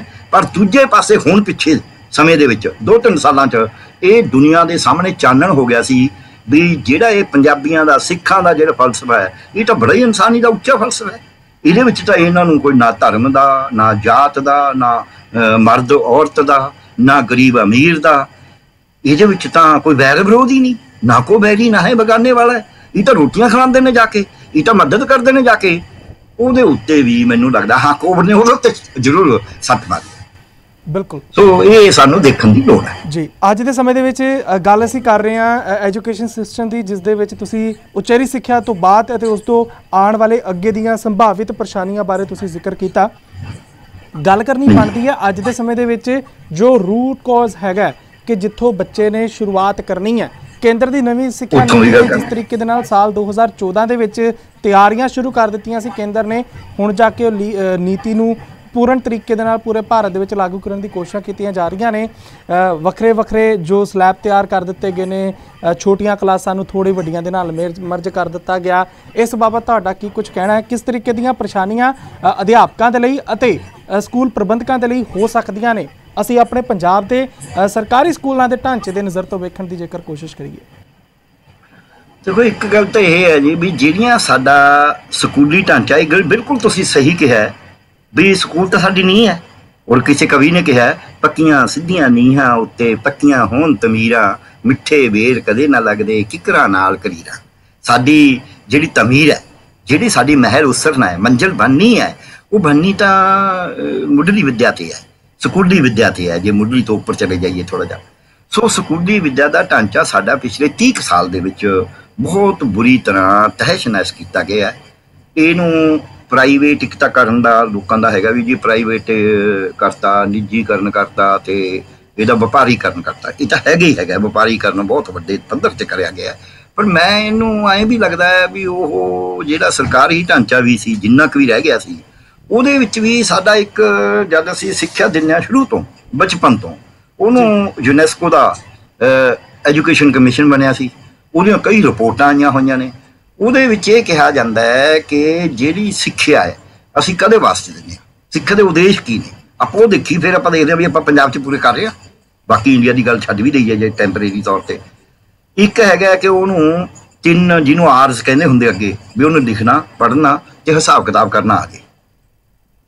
ਇਹ ਪਹਿਲਾ ਉਦੇਸ਼ ਹੈ। ਇਸ ਉਦੇਸ਼ ਦੀ ਜੇ ਪੂਰਤੀ ਦੀ ਗੱਲ ਕਰੀਏ ਤਾਂ ਪੰਜਾਬ ਦੇ ਵੱਖ-ਵੱਖ ਪੰਜਾਬ ਸਰਕਾਰ ਨੇ, ਭਾਰਤ ਸਰਕਾਰ ਨੇ ਇੰਡੀਪੈਂਡੈਂਟ ਏਜੰਸੀਆਂ ਨੇ ਜਿਨ੍ਹਾਂ ਨੂੰ ਭਾਰਤ ਸਰਕਾਰ ਜਾਂ ਪੰਜਾਬ ਸਰਕਾਰ ਦਾ ਸਮਰਥਨ ਹੈ, ਉਹਨਾਂ ਨੇ ਸਟੱਡੀ ਕਰਕੇ ਦਿਖਾਤਾ, ਰਿਪੋਰਟਾਂ ਮੇਰੇ ਕੋਲ ਪਈਆਂ ਨੇ ਕਿ ਪੰਜਾਬ ਦੇ 8ਵੀਂ ਦੇ 52% ਬੱਚੇ, 52% ਬੱਚਿਆਂ ਨੂੰ ਜੇ ਅਸੀਂ ਕਹੀਏ 735 ਨੂੰ 8 ਤੇ ਤਕਸੀਮ ਕਰਕੇ ਬਕਾਇਆ ਕੱਢਦੇ ਕਿੰਨਾ ਬਣਦਾ ਹੈ, ਉਹਨੂੰ ਇਹ ਆਉਂਦਾ ਨਹੀਂ, 52%। ਦੂਜੇ ਪਾਸੇ ਮੈਂ ਪੰਜਾਬੀ ਭਾਸ਼ਾ ਦੀ ਗੱਲ ਕਰਾਂ, ਸਾਡੀ ਮਾਤ ਭਾਸ਼ਾ ਹੈ, 16% ਬੱਚਿਆਂ ਨੂੰ 8ਵੀਂ ਦਿਆਂ ਨੂੰ ਦੂਜੀ ਦੀ ਕਿਤਾਬ ਨਹੀਂ ਪੜ੍ਹਨੀ ਆਉਂਦੀ। ਇਹ ਸਾਡਾ ਇੱਕ ਪਾਸਾ ਵਿਦਿਆ ਦਾ, ਸਿੱਖਿਆ ਦਾ ਜਿਹੜੀ ਮਿਆਰੀਕਰਨ ਇੱਥੇ ਅਮਰੀਕਾ ਦੇ ਵਿੱਚ ਮੈਂ ਕਹਾਂਗਾ ਜੋ ਵੀ ਹੈ ਉਹਨਾਂ ਨੇ ਕਿਹਾ ਵੀ ਬੱਚੇ ਨੂੰ ਮਾਤ ਭਾਸ਼ਾ ਸਿਖਾਉਣੀ, ਜਿਹੜੀ ਭਾਸ਼ਾ 'ਚ ਉਹ ਪੜ੍ਹਾਈ ਕਰਦਾ, ਤੇ ਦੂਜੀ ਉਸ ਨੂੰ ਗਣਿਤ ਸਿਖਾਉਣਾ। ਇਹ 5ਵੀਂ ਤੱਕ ਤਾਂ ਜ਼ੋਰ ਹੀ ਇਹ ਤੇ ਲਾਉਣਾ ਚਾਹੀਦਾ, ਪਰ 8ਵੀਂ ਤੱਕ ਇਹਦੇ ਤੇ ਜ਼ੋਰ ਰੱਖਣਾ ਚਾਹੀਦਾ, ਬਾਕੀ ਵਿੱਚੋਂ ਆਪੇ ਸਿੱਖ ਲੇਗਾ। ਔਰ ਮੇਰਾ ਜੀਵਨ ਦਾ ਵੀ ਤਜਰਬਾ ਇਹੀ ਹੈ ਕਿ ਜੇ ਬੱਚੇ ਨੂੰ ਆਪਦੀ ਮਾਤ ਭਾਸ਼ਾ ਦੀ ਪੜ੍ਹਾਈ ਆ ਜੇ ਤੇ ਨਾਲ ਗਣਿਤ ਆ ਜੇ, ਫਿਰ ਉਹਨੂੰ ਤੁਸੀਂ ਜਿਹੜੀ ਮਰਜ਼ੀ ਸਮਾਜ ਵਿਗਿਆਨ, ਜੈਵ ਵਿਗਿਆਨ, ਰਸਾਇਣ ਵਿਗਿਆਨ ਤੇ ਤੁਸੀਂ ਕੋਈ ਹੋਰ ਵਿਗਿਆਨ, ਕਾਨੂੰਨ ਵਿਗਿਆਨ ਜਿਹੜੀ ਵੀ ਪੜ੍ਹਾਉਣੀ ਹੈ ਉਹ ਤੁਸੀਂ ਸਾਰਾ ਕੁਝ ਹੀ ਪੜ੍ਹਾ ਸਕਦੇ ਹੋ, ਕਿਉਂਕਿ ਇਹ ਦੋ ਬੇਸ ਨੇ ਕਿਸੇ ਵੀ ਚੀਜ਼ ਨੂੰ ਸਿੱਖਣ ਵਾਸਤੇ। ਤੁਹਾਨੂੰ ਭਾਸ਼ਾ ਆਉਣੀ ਜ਼ਰੂਰੀ ਹੈ ਤੇ ਤੁਹਾਨੂੰ ਹਿਸਾਬ ਕਿਤਾਬ ਆਉਣਾ ਜ਼ਰੂਰੀ ਹੈ। ਸਾਡੇ ਇਹਨਾਂ ਦੋਹਾਂ ਦਾ ਹੀ ਭੱਠਾ ਬਿਠਾਤਾ ਸਰਕਾਰੀ ਸਕੂਲਾਂ 'ਚ, ਬਾਕੀ ਦੀ ਗੱਲ ਨਹੀਂ ਮੈਂ ਕਰ ਰਿਹਾ। ਹੁਣ ਉਹ ਭੱਠਾ ਬਿਠਾਏ ਦਾ ਸਬੂਤ ਕੀ ਹੈ? ਇੱਕ ਛੋਟੀ ਜਿਹੀ ਉਦਾਹਰਨ ਦਿਆਂਗਾ। ਇੱਕ ਵਾਰੀ ਮੈਂ ਲੁਧਿਆਣੇ ਟੀਚਰਾਂ ਨੂੰ ਟ੍ਰੇਨਿੰਗ ਦੇਣੀ ਸੀ, 150 ਟੀਚਰ ਇਕੱਠਾ ਹੋਇਆ ਉੱਥੇ ਪੰਚਾਇਤ ਭਵਨ ਹੈ, ਉਹਦੇ ਵਿੱਚ ਹੋਣੀ ਸੀ ਤੇ ਡਿਪਟੀ ਕਮਿਸ਼ਨਰ ਦੇ ਅੰਡਰ ਸੀਗਾ ਉਹ ਸਾਰਾ ਉਹਨਾਂ ਦਾ ਹੋ ਰਿਹਾ। ਮੈਂ ਸਲਾਹਕਾਰ ਸੀ ਭਾਰਤ ਸਰਕਾਰ ਦਾ। ਤੇ ਜਦ ਮੈਂ ਉੱਥੇ ਹਾਲ ਦੇ ਵਿੱਚ ਗਿਆ ਤਾਂ ਟੀਚਰ, ਕਿਉਂਕਿ ਸਾਡਾ ਸਰਕਾਰੀ ਢਾਂਚੇ ਦਾ ਕਿਉਂ ਖਰਾਬ ਹੋਇਆ, ਮੈਨੂੰ ਕਹਿੰਦੇ ਜੀ, ਜਦ ਮੈਂ ਬੋਲਣ ਲੱਗਿਆ ਕਹਿੰਦੇ ਤੁਸੀਂ ਬਾਅਦ 'ਚ ਗੱਲ ਕਰ ਦਿਓ, ਇੱਕ ਅਸੀਂ ਇਹ ਕਹਿਣਾ ਚਾਹੁੰਦੇ ਹਾਂ ਵੀ ਜਦ ਤੁਸੀਂ ਐਂਟਰ ਕਰੋ, ਤੁਸੀਂ ਆ ਤੁਹਾਡੇ ਪਿੱਛੇ ਜਿਹੜਾ ਬੈਨਰ ਲੱਗਿਆ ਇਹ ਦੇਖਿਆ? ਮੈਂ ਆਖਿਆ ਵੀ ਮੈਂ ਤਾਂ ਇਹ ਵੀ ਦੇਖਿਆ, ਮੈਨੂੰ ਸਾਈਡਾਂ ਵਾਲੇ ਵੀ ਦਿਖਦੇ ਨੇ, ਮੈਨੂੰ ਹੁਣ ਮੇਰਾ ਮੂੰਹ ਦੂਜੇ ਪਾਸੇ, ਮੈਨੂੰ ਆ ਤੁਹਾਡੇ ਪਿੱਛੇ ਵਾਲਾ ਵੀ ਦਿਖ ਰਿਹਾ, ਪਰ ਮੈਂ ਤੁਹਾਨੂੰ ਇੱਕ ਸਵਾਲ ਕਰਨਾ ਚਾਹੁੰਦਾ ਵੀ ਇਹ ਬੈਨਰ ਜਿਹੜੇ, ਇਹਦੀ ਦਿਖਾਈ ਸੋਹਣੀ ਹੈਗੀ ਹੈ? ਕਹਿੰਦੇ ਹਾਂਜੀ। ਮੈਂ ਇਹਦੇ 'ਚ ਕਲਰ ਸਕੀਮ ਸੋਹਣੀ ਹੈ? ਕਹਿੰਦੇ ਹਾਂਜੀ। ਮੈਂ ਕਿਹਾ ਇਹਦੇ 'ਚ ਸ਼ਬਦਾਂ ਦੀ ਵਿੱਥ ਜਿਹੜੀ ਰੱਖੀ ਹੈ ਉਹ ਸੋਹਣੀ ਹੈ? ਕਹਿੰਦੇ ਹਾਂਜੀ। ਲਾਈਨਾਂ ਦੀ ਵਿੱਥ ਸੋਹਣੀ ਹੈ? ਕਹਿੰਦੇ ਹਾਂਜੀ। ਮੈਂ ਕੱਪੜੇ ਦਾ ਆਕਾਰ ਤੇ ਵਿੱਚ ਦਿਖਾਈ ਦਾ ਆਕਾਰ ਦੇ ਵਿੱਚ ਆਪਸ ਵਿੱਚ ਜੋ ਅਨੁਪਾਤ ਹੈ ਉਹ ਠੀਕ ਹੈ? ਕਹਿੰਦੇ ਹਾਂਜੀ। ਮੈਂ ਕਿਹਾ ਬੈਨਰ ਐਨ ਸਿੱਧਾ ਕਰਕੇ ਲਾਇਆ ਹੋਇਆ? ਕਹਿੰਦੇ ਹਾਂਜੀ। ਮੈਂ ਫਿਰ ਜਿਹੜਾ ਉਹਨੇ ਆਪੇ ਸਿੱਖਿਆ ਉਹਨੇ ਠੀਕ ਕਰ ਲਿਆ, ਜਿਹੜਾ ਤੁਸੀਂ ਸਿਖਾਇਆ ਉਹ ਸਾਰੇ ਗਲਤ ਹੈ। ਸੋ ਇਸ ਕਰਕੇ ਸਾਡੀ ਪੜ੍ਹਾਈ ਦਾ ਇਹ ਹਾਲ ਹੈ। ਇਹ ਅਸੀਂ ਜਦ ਦੇਖੀਏ, ਜਦ ਅਸੀਂ ਅੱਜ ਕਹਿੰਦੇ ਹਾਂ ਸਾਡੇ ਟੀਚਰ ਨੂੰ, ਸਾਡੇ ਕੀ ਹੋ ਗਿਆ ਸਿੱਖਿਆ ਨੂੰ? ਤੁਸੀਂ ਜੇ ਬੜਾ ਗੰਭੀਰਤਾ ਨਾਲ ਮੈਂ ਇੱਥੇ, ਮੈਨੂੰ ਨਹੀਂ ਪਤਾ ਸੀ ਵੀ ਅਮਰੀਕਾ 'ਚ ਇੱਦਾਂ ਦੀ ਸਿੱਖਿਆ, ਸੱਚੀ ਗੱਲ ਤੁਹਾਨੂੰ ਦੱਸਾਂ, ਜਿੱਦਾਂ ਦਾ ਇਹ ਕਰ ਰਹੇ ਨੇ। ਇਹ ਪ੍ਰਾਈਵੇਟ ਸਕੂਲ 'ਚ ਵੀ ਸਿੱਖਿਆ ਨੂੰ ਸਰਕਾਰ ਸਪੋਰਟ ਦੇ ਰਹੀ ਹੈ ਜੀ, ਅਮਰੀਕਾ ਦੀ। ਸਾਡੇ ਕੀ ਹੈ, ਸਾਡੇ ਜਿਹੜਾ ਪ੍ਰਾਈਵੇਟ ਸਕੂਲ ਆ ਉੱਥੇ ਟੀਚਰ ਦੀ ਤੇ ਬੱਚੇ ਦੋਹਾਂ ਦੀ ਐਕਸਪਲੋਇਟੇਸ਼ਨ ਹੋ ਰਹੀ ਹੈ। ਬੱਚੇ ਤੋਂ ਵੱਡੀਆਂ ਫੀਸਾਂ ਲਈਆਂ ਜਾਂਦੀਆਂ ਨੇ, ਟੀਚਰ ਨੂੰ 5-10 ਹਜ਼ਾਰ ਰੁਪਇਆ ਦੇ ਕੇ ਦੁੱਗਣੀ 'ਚ ਦਸਤਖਤ ਕਰਾਏ ਜਾਂਦੇ ਨੇ, ਔਰ ਵੱਡੇ ਵੱਡੇ ਮੁਨਾਫੇ ਦੇ ਅੰਬਾਰ ਬਣੇ ਹੋਏ ਨੇ। ਮੈਨੂੰ ਆ ਪਿੱਛੇ 3 ਸਾਲ ਲਗਾਤਾਰ ਇੱਕ ਕਮਿਸ਼ਨ ਚੱਲਿਆ, ਕਮੇਟੀ ਕਹਿ ਲਓ, ਕਮਿਸ਼ਨ ਕਹਿ ਲਓ, ਉਹ ਕਮਿਸ਼ਨ ਹਾਈ ਕੋਰਟ ਨੇ ਬਣਾਇਆ ਸੀ ਤੇ ਜੱਜ ਸਾਹਿਬ ਉਹਦੇ ਚੇਅਰਮੈਨ ਸੀਗੇ। ਪਹਿਲਾਂ ਜਸਟਿਸ ਰਣਜੀਤ ਸਿੰਘ ਰਹੇ, ਉਸ ਤੋਂ ਬਾਅਦ ਜਸਟਿਸ ਅਮਰਜੀਤ ਸਾਹਿਬ ਰਹੇ। ਮੈਂ ਉਹਦਾ ਮੈਂਬਰ ਸੀ, 3 ਮੈਂਬਰੀ ਕਮਿਸ਼ਨ ਸੀ, ਇੱਕ ਜੱਜ ਸਾਹਿਬ ਤੇ 2 ਅਸੀਂ ਮੈਂਬਰ ਸੀਗੇ, ਦੂਜਾ ਮੈਂਬਰ ਸੀਗੇ ਅਕਾਊਂਟਸ ਵਾਲੇ। ਤੇ ਉਹਦੇ ਵਿੱਚ ਅਸੀਂ ਜੋ ਸਾਡੇ ਸਾਹਮਣੇ ਆਇਆ ਕਿ ਕਰੋੜਾਂ ਰੁਪਈਆ, ਇੱਕ ਐ ਨਹੀਂ ਆ ਵੀ ਲੱਖ 2 ਲੱਖ, ਕਰੋੜਾਂ ਰੁਪਈਆ ਹਰ ਸਾਲ ਸਕੂਲ ਕਮਾਈ ਕਰ ਰਹੇ ਨੇ। ਜਦ ਅਸੀਂ ਵਿੱਦਿਆ ਨੂੰ ਵਪਾਰ ਬਣਾਤਾ ਤੇ ਉਹਨਾਂ ਨੂੰ ਜਿਹੜੀ ਉਹਨਾਂ ਦੀ ਕਮਾਈ ਹੈ, ਹਾਲਾਂਕਿ ਅਸੀਂ ਉਹਦੇ 'ਤੇ ਹੁਕਮ ਕਰੇ ਹੋਏ ਨੇ ਵੀ ਇਹਨੇ ਨਜਾਇਜ਼ ਲਏ ਨੇ, ਇਹਨੂੰ ਵਾਪਸ ਕਰੋ, ਇਹ ਕਰੋ, ਉਹ ਕਰੋ, ਪਰ ਸਰਕਾਰ ਨੇ ਉਹਦੇ 'ਤੇ ਕੋਈ ਉੱਤਾ ਨਹੀਂ ਵਾਚਿਆ, ਉਹ ਕੁਛ ਨਹੀਂ ਕਰਿਆ। ਬਲਕਿ ਅਕਾਲੀ ਜਾਂਦੇ ਜਾਂਦੇ 22-23 ਦਸੰਬਰ 2016 ਨੂੰ ਇੱਕ ਕਾਨੂੰਨ ਬਣਾ ਗਏ, ਜਿਹੜਾ ਉਹ ਕਾਨੂੰਨ ਸੀ ਜਿਹੜਾ ਕਿ ਉਹ ਸਾਤੋਂ ਮੰਗਦੇ ਰਹੇ ਵੀ ਸਾਡੇ ਆਹ ਹੱਕ ਨੇ, ਅਸੀਂ ਕਿਹਾ ਤੁਹਾਡੇ ਬਣਦੇ ਨਹੀਂ ਕਾਨੂੰਨੀ, ਕਾਨੂੰਨ 'ਚ ਪ੍ਰਾਵਧਾਨ ਕਰਾ ਲਿਆ ਉਹਨਾਂ ਨੇ, ਸਾਰਾ ਕਾਨੂੰਨ ਉਹਨਾਂ ਦੇ ਹੱਕ 'ਚ ਬਣਾਇਆ ਪ੍ਰਾਈਵੇਟ ਇੰਸਟੀਚਿਊਸ਼ਨਾਂ ਦੇ। ਹੁਣ ਹਾਈ ਕੋਰਟ ਨੇ, ਸੁਪਰੀਮ ਕੋਰਟ ਨੇ ਜਿੰਨੇ ਫੈਸਲੇ ਕਰੇ ਨੇ ਉਹ ਸਾਰੇ ਪ੍ਰਾਈਵੇਟ ਇੰਸਟੀਚਿਊਸ਼ਨਾਂ ਦੇ ਹੱਕ 'ਚ ਨੇ, ਬੱਚਿਆਂ ਦੇ ਮਾਪਿਆਂ ਦੇ ਹੱਕ 'ਚ ਕੋਈ ਨਹੀਂ। ਭਾਵੇਂ ਬੱਚਿਆਂ ਦੇ ਮਾਪਿਆਂ ਦਾ ਸਟੈਂਡ ਹੈ ਜਿਹੜਾ, ਬੱਚਿਆਂ ਦੇ ਵਿਚਾਰਿਆਂ ਨੇ ਕੀ ਪੁੱਛਣਾ ਕਿਸੇ ਨੇ, ਬੱਚਾ ਤਾਂ ਉਹ ਹਾਲ ਹੈ ਵੀ ਚਾਹੇ ਚਾਕੂ ਖਰਬੂਜੇ 'ਤੇ ਗਿਰੇ, ਚਾਹੇ ਖਰਬੂਜਾ ਚਾਕੂ 'ਤੇ ਗਿਰੇ, ਕਟਿਆ ਤਾਂ ਖਰਬੂਜੇ ਨਹੀਂ ਜਾਣਾ। ਸੋ ਇਸ ਕਰਕੇ ਉਹ ਬੱਚੇ ਦਾ ਵਿਚਾਰਾ ਸਫਰ ਰਹੀ ਹੈ, ਉਹਦਾ ਤਾਂ ਸ਼ੋਸ਼ਣ ਹੀ ਹੋ ਰਿਹਾ। ਮਾਪਿਆਂ ਨੂੰ ਜੇ ਦੇਖਿਆ ਜਾਵੇ, ਮਾਪੇ ਵੀ ਭਾਵੇਂ ਉਹਨਾਂ ਦਾ ਸਟੈਂਡ ਕਈ ਗੱਲਾਂ 'ਚ ਗਲਤ ਹੈ, ਪਰ ਕੋਰਟਾਂ ਨੇ ਤਾਂ ਬਿਲਕੁਲ ਹੀ ਇਹ ਕਰਤਾ ਨਾ ਵੀ ਤੁਸੀਂ ਆਪਣੀ ਪੂਰੀ ਫੀਸ ਲਓ, ਹੁਣ ਕੰਮ ਕੋਈ ਚੱਲ ਨਹੀਂ ਰਿਹਾ। ਸੋ ਇਸ ਤਰ੍ਹਾਂ ਦਾ ਅਸੀਂ ਜਦ ਦੇਖਦੇ ਹਾਂ ਸਿੱਖਿਆ ਦੇ ਵਿੱਚ ਅਸੀਂ ਮੂਲ ਜੋ ਸਵਾਲ ਹੈ ਆਪ ਜੀ ਦਾ ਕਿ ਸਿੱਖਿਆ ਦੇ ਵਿੱਚ ਅਸੀਂ ਨਾ ਤਾਂ ਉਹਨਾਂ ਨੂੰ ਤਿੰਨ ਆਰ ਸਿਖਾਈਆਂ, ਦੂਜਾ ਸਾਨੂੰ ਉਹ ਯੂਨੈਸਕੋ ਕਮਿਸ਼ਨ ਵੀ ਥੋੜ੍ਹਾ ਘਣਾ ਕਿੱਤਾ ਸਿੱਖ ਲਏ, ਨਾ ਅਸੀਂ ਕਿੱਤਾ ਸਿਖਾਇਆ। ਸਾਡੇ ਜਿਹੜੇ ਇੰਡਸਟਰੀ ਟ੍ਰੇਨਿੰਗ ਇੰਸਟੀਟਿਊਟਸ ਨੇ, ਮੈਂ ਉੱਥੇ ਟ੍ਰੇਨਿੰਗ ਦੇ ਰਿਹਾ ਸੀ, ਮਤਲਬ ਸੱਚੀ ਮੁੱਚੀ ਉੱਥੇ ਟਰੈਕਟਰ ਖੜਾ ਰੱਖਿਆ, ਕਦੇ ਖੋਲ ਕੇ ਤਾਂ ਦਿਖਾਇਆ ਨਹੀਂ। ਲੈਬੋਰਟਰੀ ਟੈਕਨੀਸ਼ੀਅਨ ਦੇ ਕੋਰਸ ਖੋਲੇ ਹੋਏ ਨੇ, ਔਰ ਕਿੰਨੀ ਉੱਥੇ ਕਦੇ ਉਹਨਾਂ ਨੇ ਉੱਥੋਂ ਕਦੇ ਟੈਸਟ ਤੱਕ ਕਰਾ ਕੇ ਨਹੀਂ ਦੇਖਿਆ ਜੀ। ਸਾਡੇ ਨਰਸਿੰਗ ਸਕੂਲ ਨੇ, ਸਾਡਾ ਇੱਕ ਡਾਇਰੈਕਟਰ, ਮੈਂ ਵੀ ਜੁਆਇੰਟ ਡਾਇਰੈਕਟਰ ਸੀਗਾ, ਉਹ NOC ਮੈਂ ਦੇਣਾ ਸੀ। ਇੱਕ ਦਿਨ ਮਿਨਿਸਟਰ ਸਾਹਿਬ ਕੋਲ ਕਹਿਣ ਲੱਗਿਆ, ਦੇਖੋ ਜੀ ਕਹਿੰਦਾ, ਇਹ ਕਹਿੰਦਾ ਨਹੀਂ ਵੀ ਹਸਪਤਾਲ ਨਹੀਂ ਹੈਗਾ ਨਾਲ ਹੈ, ਤੇ ਮੈਨੂੰ ਮੰਤਰੀ ਜੀ ਕਹਿੰਦੇ ਦੱਸੋ ਕੀ ਕਰਦਾ, ਉਹਨੇ ਆਪਦਾ ਚਲਾਉਣਾ ਸੀ, ਉਹ ਰਿਟਾਇਰ ਹੋਣ ਵਾਲਾ ਸੀ। ਉਹ ਮੈਂ ਕਿਹਾ ਜੀ ਇਹਨੂੰ ਕਿਹਨੇ ਡਾਇਰੈਕਟਰ ਬਣਾਤਾ? ਉਹ ਰਜਾਈਆਂ 'ਚ ਟੀਕੇ ਲਾ ਕੇ ਸਿੱਖਣਗੀਆਂ ਕੁੜੀਆਂ ਵੀ ਟੀਕਾ ਵੀ ਕਿਵੇਂ ਲਾਈਦਾ, ਹਸਪਤਾਲ ਤੋਂ ਬਗੈਰ ਸਿਖਾਈ ਹੋ ਨਹੀਂ ਸਕਦੀ। ਸੋ ਸਾਡੇ ਇਹੋ ਜਿਹਾ ਹਾਲ ਹੋ ਗਿਆ ਕਿ ਜਿਹੜੀ ਅਸੀਂ ਪ੍ਰੋਫੈਸ਼ਨਲ ਸਿਖਾਈ ਦਿੰਦੇ ਹਾਂ, ਸਿਖਲਾਈ ਜਿੱਥੇ ਵੀ, ਚਾਹੇ ਉਹ ਅਸੀਂ ਇੰਡਸਟਰੀ ਟ੍ਰੇਨਿੰਗ 'ਚ ਦਿੰਦੇ ਹਾਂ, ਚਾਹੇ ਪੋਲੀਟੈਕਨਿਕ 'ਚ ਦਿੰਦੇ ਹਾਂ, ਚਾਹੇ ਲੈਬੋਰਟਰੀ ਟੈਕਨੀਸ਼ੀਅਨ ਦਾ ਜਾਂ ਮੈਡੀਕਲ ਦੇ ਪੈਰਾਮੈਡੀਕਲ ਦੇ ਜਿੰਨੇ ਵੀ ਕੋਰਸ ਨੇ, ਬਹੁਤੇ ਕੋਰਸਾਂ ਦੇ ਸਵਾਏ MBBS ਦੇ ਉਹ ਹੋ ਗਿਆ ਕਿ ਬੰਦੇ ਨੇ ਉਹ ਕੰਮ ਤਾਂ ਕਰਕੇ ਨਹੀਂ ਦੇਖਣਾ। ਹੁਣ ਮੈਨੂੰ ਸੱਚੀ ਮੁੱਚੀ ਡਰਾਈਵਿੰਗ ਨਹੀਂ ਆਉਂਦੀ, ਮੈਂ ਡਰਾਈਵਿੰਗ ਦਾ ਪੂਰਾ ਰੱਟਾ ਲਾ ਲਾਂ ਤੇ ਮੈਨੂੰ ਕਾਰ ਥੋੜ੍ਹੀ ਚਲਾਉਣੀ ਆ ਜਾਏਗੀ। ਮੈਨੂੰ ਸਵੀਮਿੰਗ ਨਹੀਂ ਆਉਂਦੀ, ਮੈਂ ਰੱਟਾ ਲਾ ਲਾਂ ਵੀ ਕੋਈ ਰੂਲ ਆਏ ਹੁੰਦੇ ਨੇ, ਪਾਣੀ ਆਏ ਸੁੱਟੀ ਦਾ, ਹੱਥ ਆਏ ਮਾਰੀ ਦਾ, ਪੈਰ ਆਏ ਮਾਰੀ ਨੇ ਜੋ ਕੁੱਦਣਾ ਹੋਵੇ, ਪਰ ਮੈਂ ਸਵੀਮਿੰਗ ਨਹੀਂ ਕਰ ਸਕਦਾ ਜਿੰਨਾ ਚਿਰ ਮੈਂ ਪਾਣੀ 'ਚ ਨਹੀਂ ਵੜਦਾ। ਸੋ ਇਸ ਕਰਕੇ ਸਾਡੀ ਜਿਹੜੀ ਕਿੱਤਾ ਮੁਖੀ ਪੜ੍ਹਾਈ, ਜਿਹਦਾ ਇਹ ਰੋਜ਼ ਰੌਲਾ ਪਾਉਂਦੇ ਨੇ ਕਿ ਖਰਾਬ ਹੋ ਗਈ, ਇਹ ਥੱਲੇ ਆ ਗਈ, ਇਹਨੂੰ ਆਉਂਦਾ ਨਹੀਂ ਹੈ, ਉਹ ਕਿੱਤਾ ਮੁਖੀ ਪੜ੍ਹਾਈ ਅਸੀਂ ਕਿੱਤਾ ਮੁਖੀ ਤਾਂ ਛੱਡੀ ਹੋਈ ਨਹੀਂ।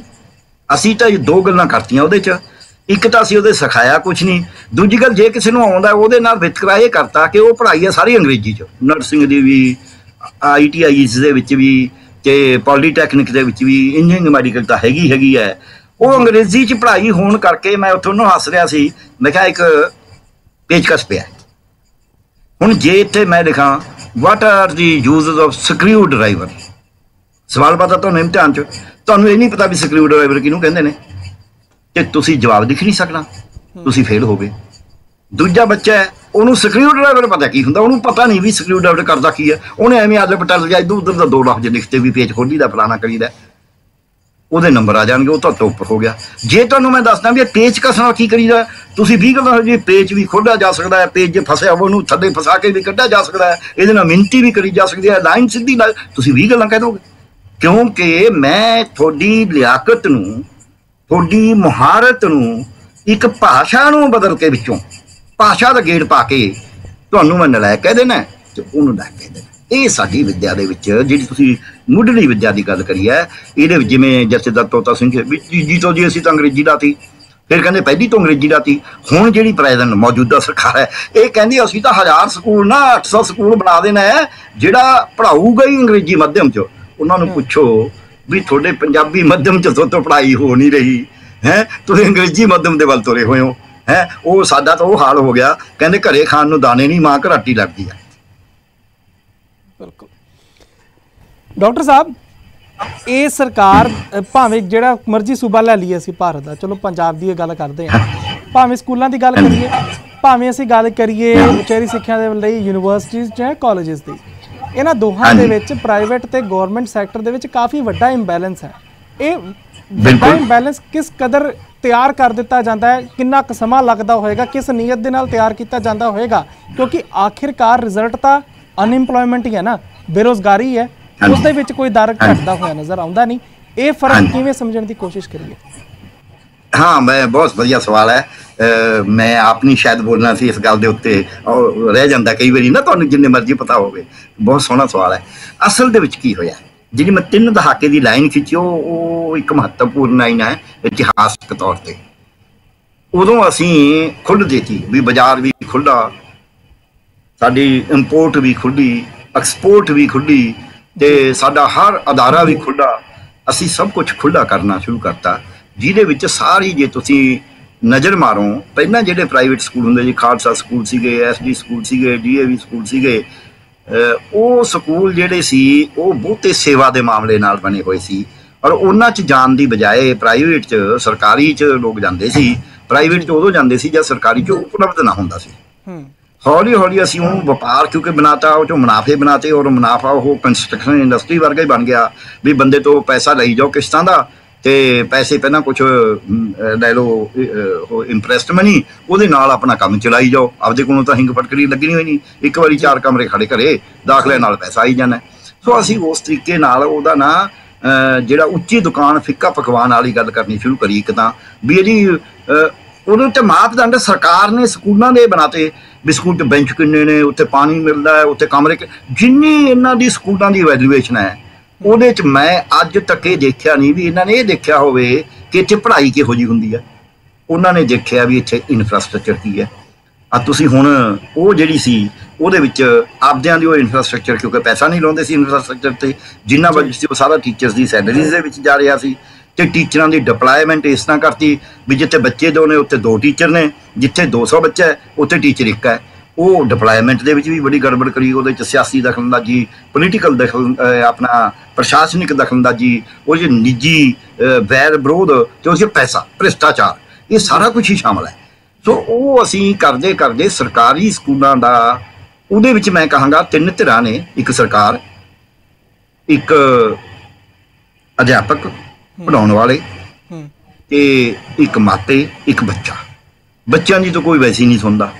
ਜਿਹੜੇ ਮਾਪੇ ਨੇ, ਜਿਹੜੇ ਸਰਕਾਰੀ ਸਕੂਲਾਂ 'ਚ ਬੱਚੇ ਪੜ੍ਹਦੇ ਉਹਨਾਂ ਦੇ ਮਾਪੇ ਵੀ ਗਰੀਬ ਨੇ, ਉਹਨਾਂ ਦੀ ਵੀ ਕੋਈ ਪੁੱਛ ਨਹੀਂ ਹੈ।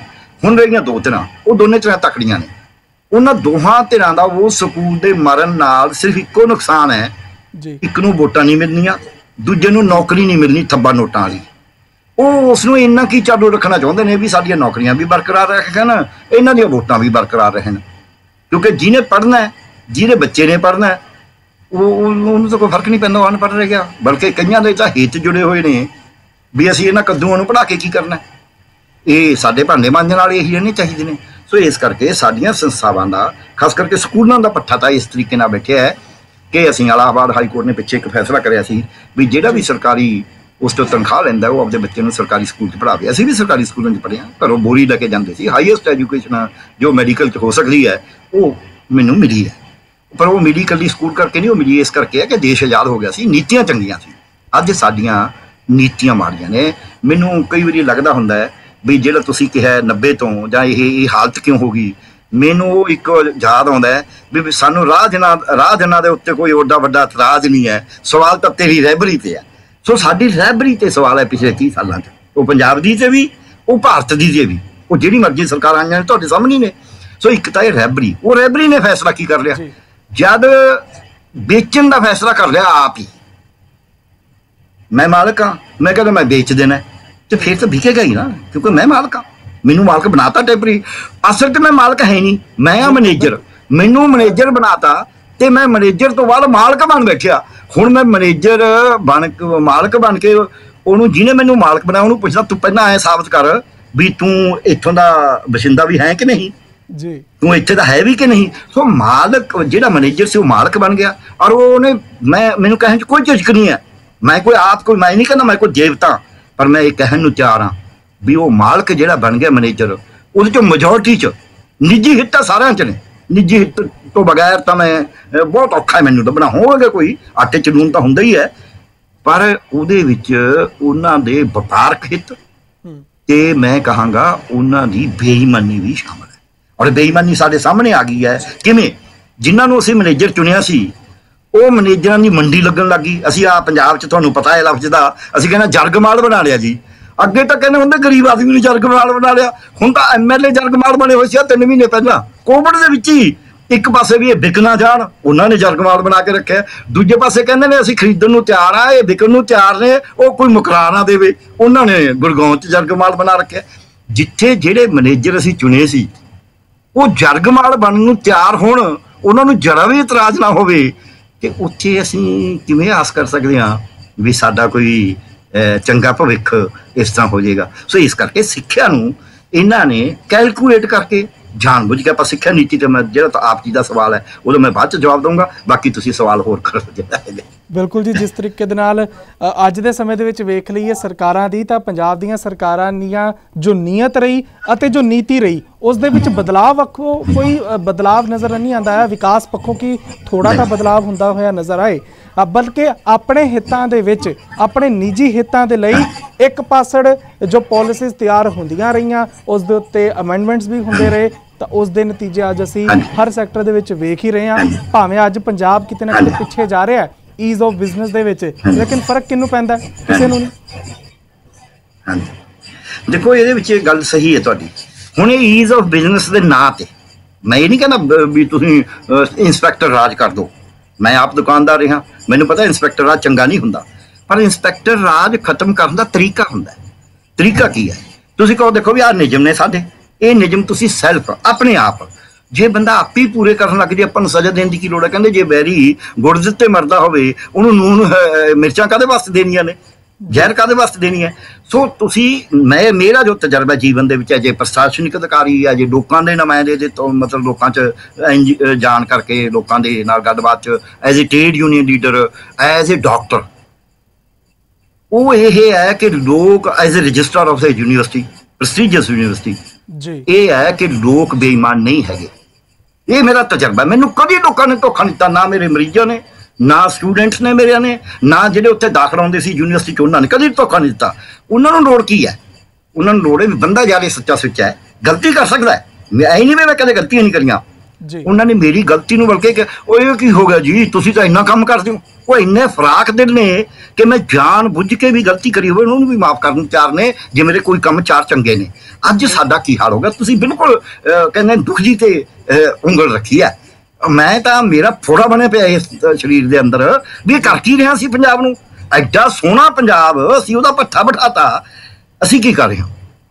ਅਸੀਂ ਫੈਸਲਾ ਕਰ ਰਿਹਾ ਵੀ ਆਪਦੇ ਸਕੂਲ, ਹਸਪਤਾਲ ਸਰਕਾਰੀ ਸਭ ਤੋੜ ਦੇਣੇ ਨੇ, ਬੰਦ ਕਰ ਦੇਣੇ ਨੇ।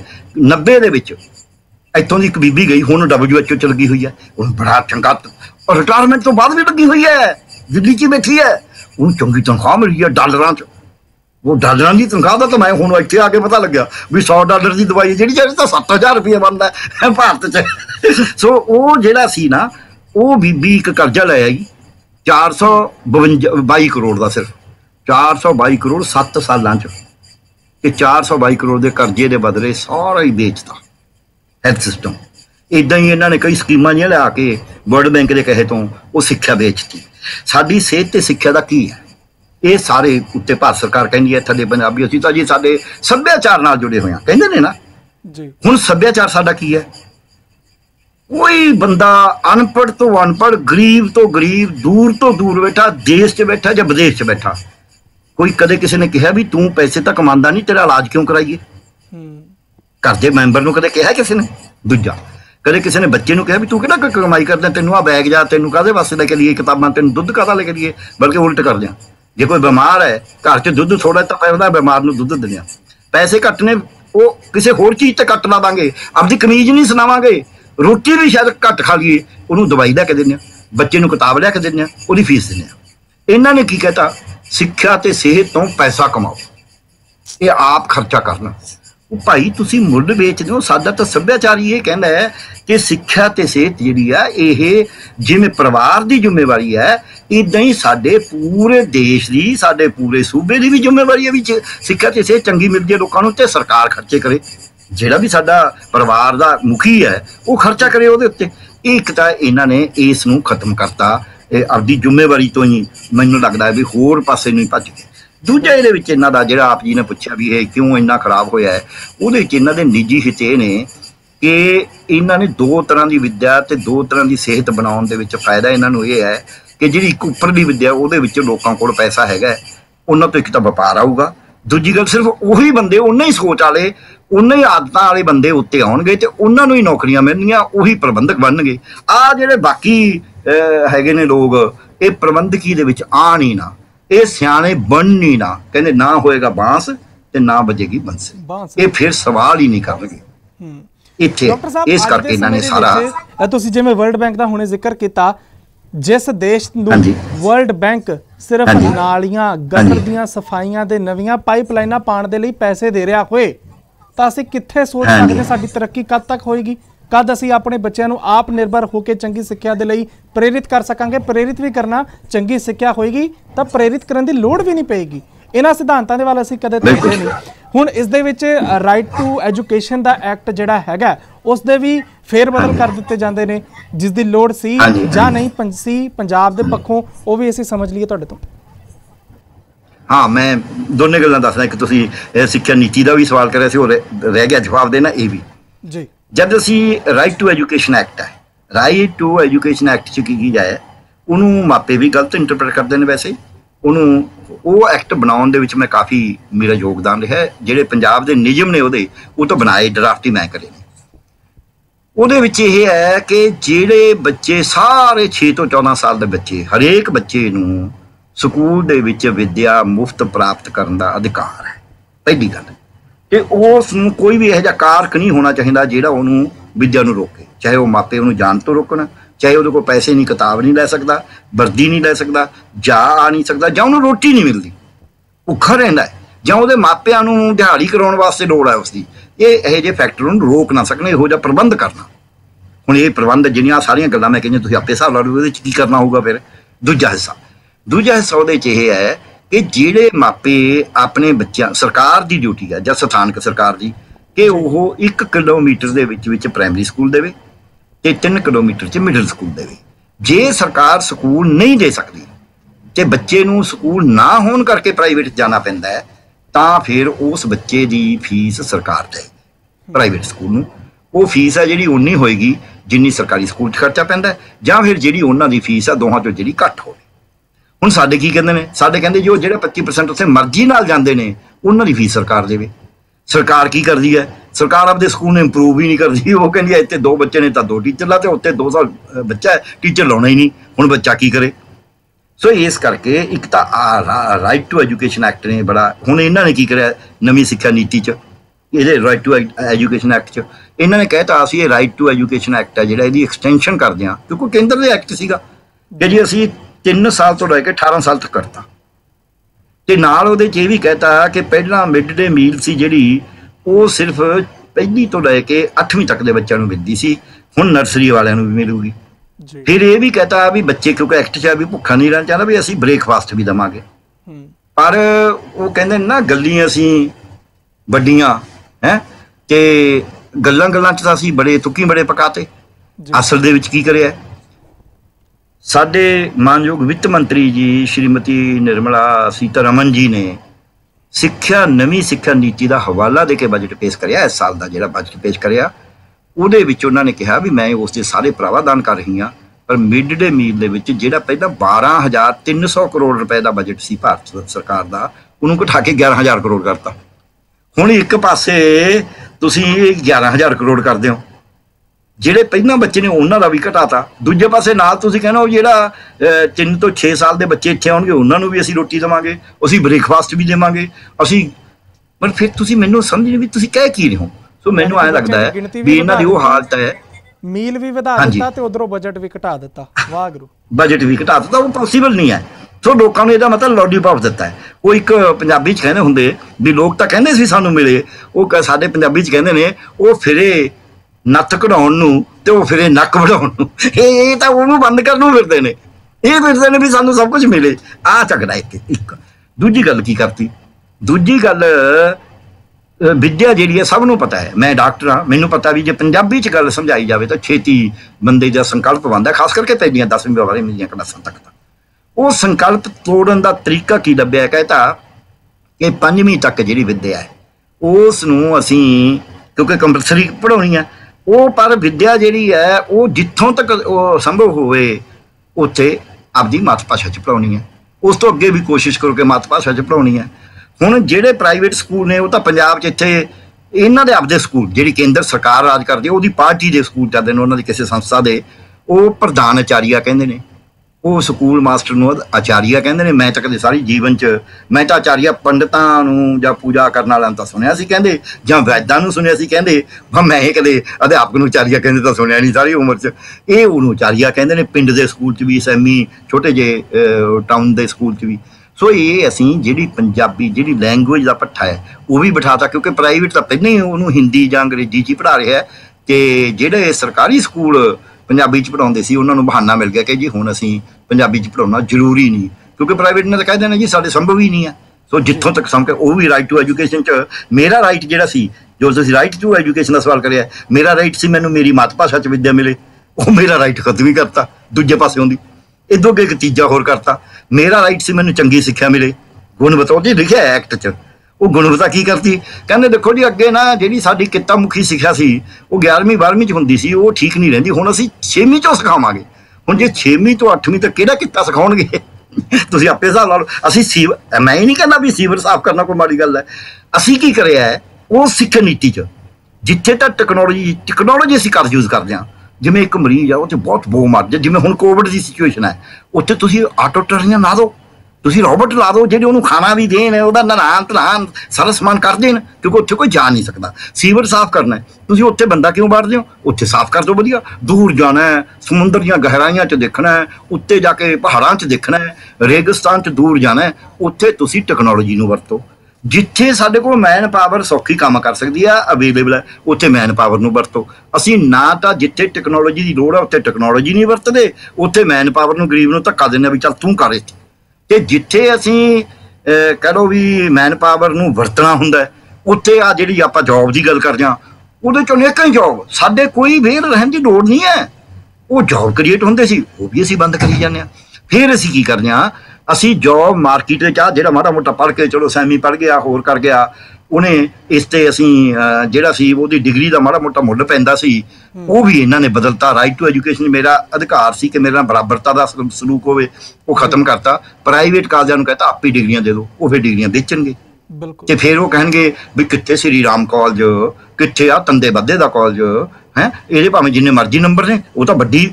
ਸੋ ਜਿਹਦੇ ਕੋਲ ਪੈਸਾ ਹੈ, ਜਿਹਦੇ ਕੋਲ ਧਨ ਹੈ, ਉਹਦੀ ਡਿਗਰੀ ਦਾ ਕਹਿੰਦੇ ਕਿ ਬਈ ਮਾਇਆ ਤੇਰੇ 3 ਨਾਮ ਪਰਸੂ ਪਰਸਾ ਪਰਸਰਾਮ, ਉਹਨੂੰ ਕਹਿਣਗੇ ਜੇ ਪਰਸਰਾਮ ਹੈ, ਦੂਜੇ ਨੂੰ ਕਹਿਣਗੇ ਇਹਦੀ ਡਿਗਰੀ ਪਰਸੂ ਹੈ।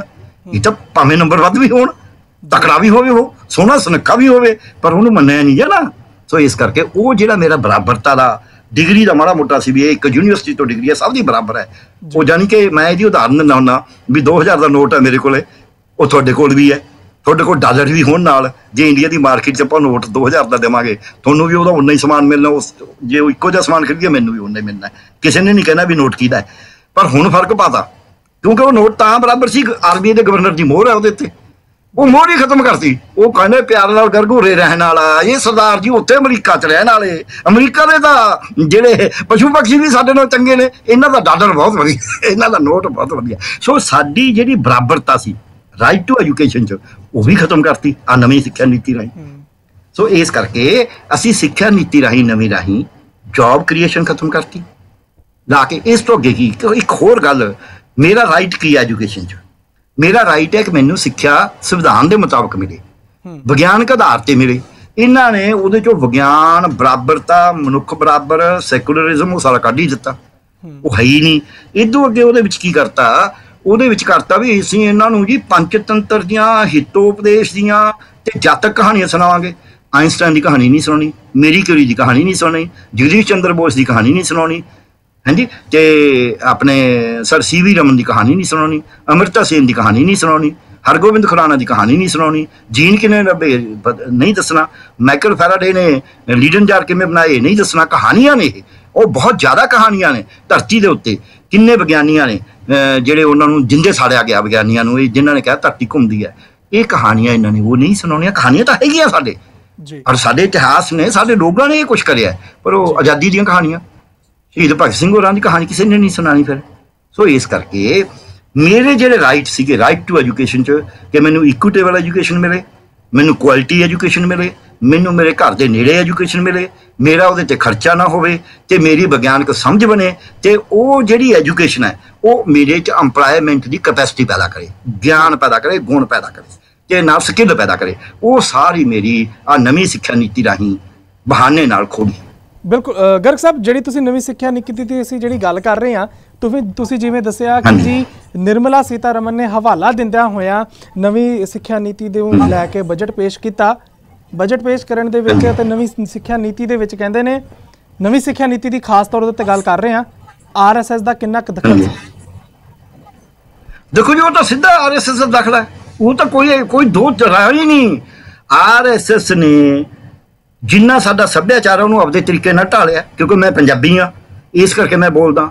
ਪੰਜਾਬ ਦਾ ਜਿਹੜਾ ਸਿੱਖ ਇਤਿਹਾਸ ਹੈ ਇਹ ਬਹੁਤਾ ਪੁਰਾਣਾ ਨਹੀਂ ਹੈ, ਇਹਦੇ ਉੱਤੇ ਬਹੁਤਾ ਜ਼ਿਆਦਾ ਰਲਾ ਨਹੀਂ ਹੋ ਸਕਦਾ, ਹੋਇਆ ਬਹੁਤ ਸਾਰਾ, ਪਰ ਗੁਰੂ ਗ੍ਰੰਥ ਸਾਹਿਬ 'ਚ ਕੋਈ ਰਲਾ ਨਹੀਂ। ਇਹਨੇ ਤਾਂ ਉਹਦੇ ਵਿੱਚ ਰਲਾ ਕਰਤਾ, ਪੁਰਾਣਾ ਇਤਿਹਾਸ ਬਦਲ ਦੋ, ਕਹਾਣੀਆਂ ਇਹੋ ਜਿਹੀਆਂ ਕਰ ਦੋ। ਔਰ ਜਿੰਨੀ ਇਹ ਓਪਨ ਗੱਲ ਹੈ ਕਿ RSS ਦੇ ਬੰਦੇ ਨਵੀਂ ਸਿੱਖਿਆ ਨੀਤੀ ਬਣਾਉਣ ਦੇ ਵਿੱਚ ਬੈਠਦੇ ਰਹੇ ਨੇ, ਤੇ ਦੂਜੇ ਨੂੰ ਤਾਂ ਇਹਨਾਂ ਨੇ ਪੁੱਛਣ ਨੂੰ ਕਹਤਾ ਵੀ ਅਸੀਂ ਇਹਨਾਂ ਦੇ ਓਪੀਨੀਅਨ ਲਈ ਹੈ, ਕਿਉਂਕਿ ਇਹਨਾਂ ਦੇ ਆਪਦੀ ਕਿੰਨੇ ਸਕੂਲ ਨੇ, ਲੱਖ ਦੇ ਬਰਾਬਰ ਤਾਂ ਤਕਰੀਬਨ ਇਹਨਾਂ ਦੇ ਸਕੂਲ ਚੱਲ ਰਹੇ ਨੇ। ਕਿੰਨੀ ਜਿਹੜੇ ਹੈਗੇ ਨੇ ਪੂਰੇ ਹਿੰਦੁਸਤਾਨ ਦੇ ਵਿੱਚ, ਸਰਸਵਤੀ ਵਿਦਿਆ ਮੰਦਿਰ, ਪੁਰਾਣੇ ਵਿਦਿਆ ਮੰਦਿਰ, ਉਹਨਾਂ ਤੋਂ ਆ ਗਈਆਂ ਕਿਸੇ ਨੂੰ ਕਿਹਾ ਵੀ ਤੂੰ ਹਾਂ। ਸੋ ਇਸ ਕਰਕੇ ਇਹ ਜਿਹੜੀ ਇਹ ਕਹਿੰਦੇ ਵੀ ਅਸੀਂ ਰਾਏ ਲਈ ਹੈ, ਉਹ ਰਾਏ ਕਹਿੰਦੇ ਇਹਨਾਂ ਬੰਦੇ ਸੀ ਨਹੀਂ ਮਿਲਕੜ ਆਪਣਿਆਂ ਨੂੰ। ਤੇ ਇਹਨਾਂ ਨੇ RSS ਨੇ ਮਿਨੋਰਟੀਜ਼ ਨੂੰ, ਦਲਿਤਾਂ ਨੂੰ, ਔਰਤਾਂ ਨੂੰ ਤੇ ਆਦੀਵਾਸੀਆਂ ਨੂੰ, ਇਹ ਮੈਂ ਕਹਿਣ ਨੂੰ ਤਿਆਰ ਹਾਂ, ਨਵੀਂ ਸਿੱਖਿਆ ਨੀਤੀ ਦੇ ਵਿੱਚ ਉਹਦਾ ਬਿਲਕੁਲ ਹੀ ਕੁੰਡਾ ਕਰਿਆ ਗਿਆ। ਇੱਕ ਛੋਟੀ ਜਿਹੀ ਕੰਕਰੀਟ ਉਦਾਹਰਨ ਦਿੰਦਾ। ਪਿੱਛੇ ਨਿਸ਼ੰਕ ਪੋਖਰੀਆਲ ਜੀ ਨੇ ਕਿਹਾ ਕਿ ਜੀ ਅਸੀਂ ਸਿਲੇਬਸ ਘਟਾਤੇ ਕੋਵਿਡ ਕਰਕੇ, ਕਿਉਂਕਿ ਕੋਵਿਡ ਨਾਲ ਮੈਂ ਤਾਂ ਕਰ ਰਿਹਾ ਵੀ ਆਪਣੇ ਕੋਵਿਡ ਨਾਲ ਵੀ ਗੱਲ ਹੈ ਨਾ, ਵੀ ਕੋਵਿਡ ਕਰਕੇ ਪੜ੍ਹਾਈ ਲੇਟ ਹੋ ਰਹੀ ਹੈ, ਅਸੀਂ ਸਿਲੇਬਸ ਘਟਾਏ ਨੇ। 30% ਕਹਿੰਦੇ ਸਿਲੇਬਸ ਘਟਾਤਾ।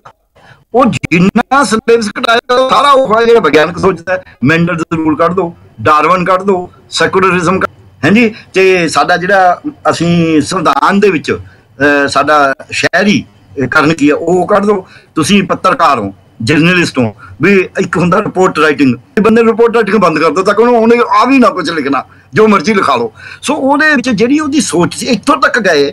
ਹਿੰਦੀ ਦੀ ਮੈਂ ਦੇਖ ਰਿਹਾ ਸੀ, ਉਹਦੇ ਵਿੱਚ ਇੱਕ ਚੈਪਟਰ ਸੀ ਮਹਾਤਮਾ ਗਾਂਧੀ, ਯਾਸਿਰ ਅਰਾਫਤ ਤੇ ਆਪਣੇ ਪੰਡਿਤ ਨਹਿਰੂ, ਉਹ ਚੈਪਟਰ ਕੱਢਤਾ। ਇੱਕ ਹੋਰ ਚੈਪਟਰ ਸੀ ਜਿਹਦੇ ਵਿੱਚ ਆਰਕੀਓਲੋਜੀ ਦੀ ਖੋਜ ਹੋਣੀ ਸੀ, ਤੁਹਾਨੂੰ ਮੰਦਰ ਵਾਸਤੇ ਦਾ ਮੁੱਦਾ ਪਤਾ ਹੀ ਹੈ। ਉਹ ਖੋਜ ਉਹ ਸਾਇੰਟੀਫਿਕ ਗੱਲ ਕਰਦਾ, ਉਹਦਾ ਬੌਸ ਜਿਹੜਾ ਉਹਨੂੰ ਰੋਕਣ ਦੀ ਕੋਸ਼ਿਸ਼ ਕਰਦਾ, ਉਹ ਬੌਸ ਨੂੰ ਠੀਕ ਜਵਾਬ ਦਿੰਦਾ।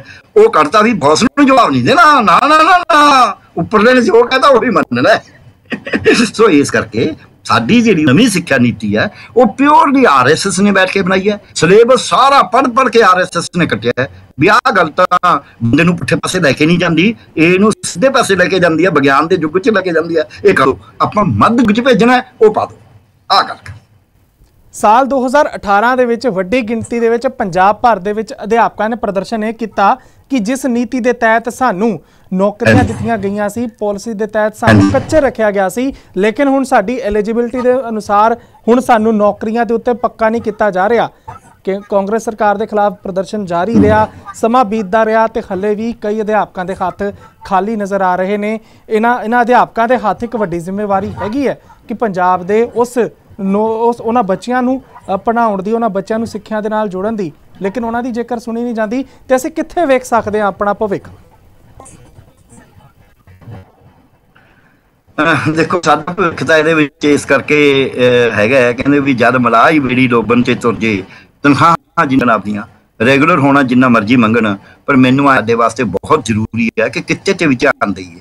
ਜੇ ਬੱਚਿਆਂ ਨੂੰ ਪੜ੍ਹਾਈ ਆਉਂਦੀ ਨਹੀਂ, ਮੈਂ ਡਾਕਟਰ ਹਾਂ, ਮੈਂ ਸੁਪਰ ਸਪੈਸ਼ਲਿਸਟ ਦਾ ਆਪਰੇਸ਼ਨ ਨਾ ਕਰ ਸਕਾਂ ਕਿਤੇ, ਪਰ ਮੈਂ ਤੁਹਾਨੂੰ ਹੁਣ ਦੱਸ ਦਿੰਦਾ, ਜੇ ਕੋਈ ਸੜਕ ਤੇ ਗਿਰਿਆ ਪਿਆ ਹੈ ਉਹਦੇ ਜ਼ਖਮ ਨੂੰ ਮੈਂ ਉੱਥੇ ਖੜਾ ਸੀ ਸਕਦਾ, ਛੋਟੀ ਮੋਟੀ ਚੀਜ਼ ਲੱਗਾ। ਮੈਂ ਇੱਕ ਵਾਰੀ ਇੱਕ ਬੰਦੇ ਦੇ ਇੱਥੇ ਸੱਟ ਲੱਗੀ, ਅਫਸਰ ਸੀ ਉਹ, ਮੈਂ ਉਹਨੂੰ ਦੇਖਣ ਗਿਆ, ਉਹ ਜ਼ਖਮ ਉਹਦਾ ਠੀਕ ਨਹੀਂ ਸੀ ਹੋਇਆ ਸੀ। ਮੈਂ ਕਿਹਾ ਯਾਰ ਤੁਸੀਂ ਮੈਨੂੰ ਦੱਸ ਦੇਣਾ ਸੀ ਵੀ ਮੈਂ ਇਹਨੂੰ ਠੀਕ, ਕਹਿੰਦਾ ਜੀ ਸੀ ਵੀ ਤੁਸੀਂ ਤੁਹਾਡੇ ਕੋਲ ਟਾਈਮ ਹੋਊਗਾ। ਮੈਂ ਚੱਲ ਮੈਂ ਹੁਣ ਵੀ ਸੀ ਦਿੰਦਾ, ਦੁਬਾਰਾ ਤਾਂ ਸੀਨਾ ਪਊਗਾ, ਦੋਨੇ ਪਾਸੇ ਟਾਂਕੇ ਲਾਉਣੇ। ਮੈਂ ਤੁਹਾਡੇ ਕੋਲ ਸੂਈ ਹੈਗੀ ਹੈ? ਕਹਿੰਦੇ ਹੈਗੀ ਹੈ। ਕੱਪੜੇ ਸੀਨ ਵਾਲਾ ਧਾਗਾ ਹੈਗਾ। ਨੇਲ ਕਟਰ ਹੈਗਾ? ਕਹਿੰਦੇ ਹੈਗਾ।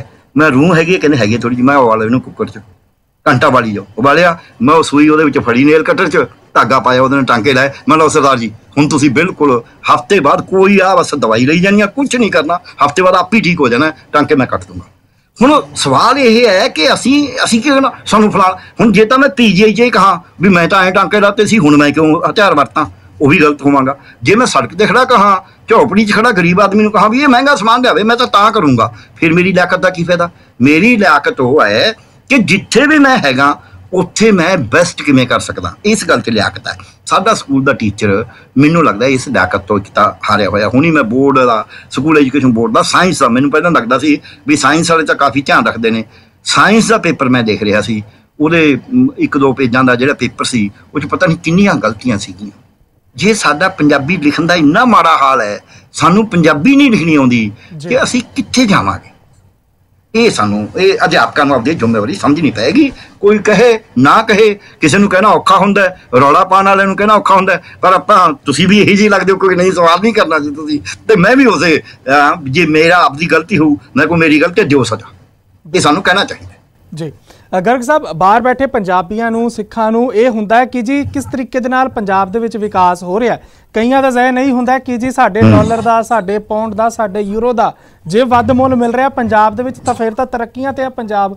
ਲੇਕਿਨ ਅਸਲ ਇੱਕ ਪਰਛਾਵਾਂ ਵੀ ਜੇਕਰ ਅਸੀਂ ਦੇਖ ਲਈਏ, ਇਹ ਅਸਲ ਤਸਵੀਰ ਨਹੀਂ, ਸਿਰਫ ਪਰਛਾਵਾਂ ਵੀ ਅਸੀਂ ਵੇਖ ਲਈਏ ਤਾਂ ਤੁਹਾਡੇ ਵਰਗੇ ਤਜਰਬੇਕਾਰ ਲੋਕ ਦੱਸ ਸਕਦੇ ਨੇ ਕਿਹਨਾਂ ਲੀਹਾਂ ਦੇ ਉੱਤੇ ਕਿਹਨਾਂ ਤਰੀਕਿਆਂ ਦੇ ਨਾਲ ਪੰਜਾਬ ਅੱਗੇ ਤੁਰ ਰਿਹਾ। ਕੁਝ ਰਾਏ ਬਾਹਰ ਬੈਠੇ ਪੰਜਾਬੀਆਂ ਨੂੰ ਦੇਣਾ ਚਾਹੋ ਆਪਣੇ ਵੱਲੋਂ ਤੁਸੀਂ।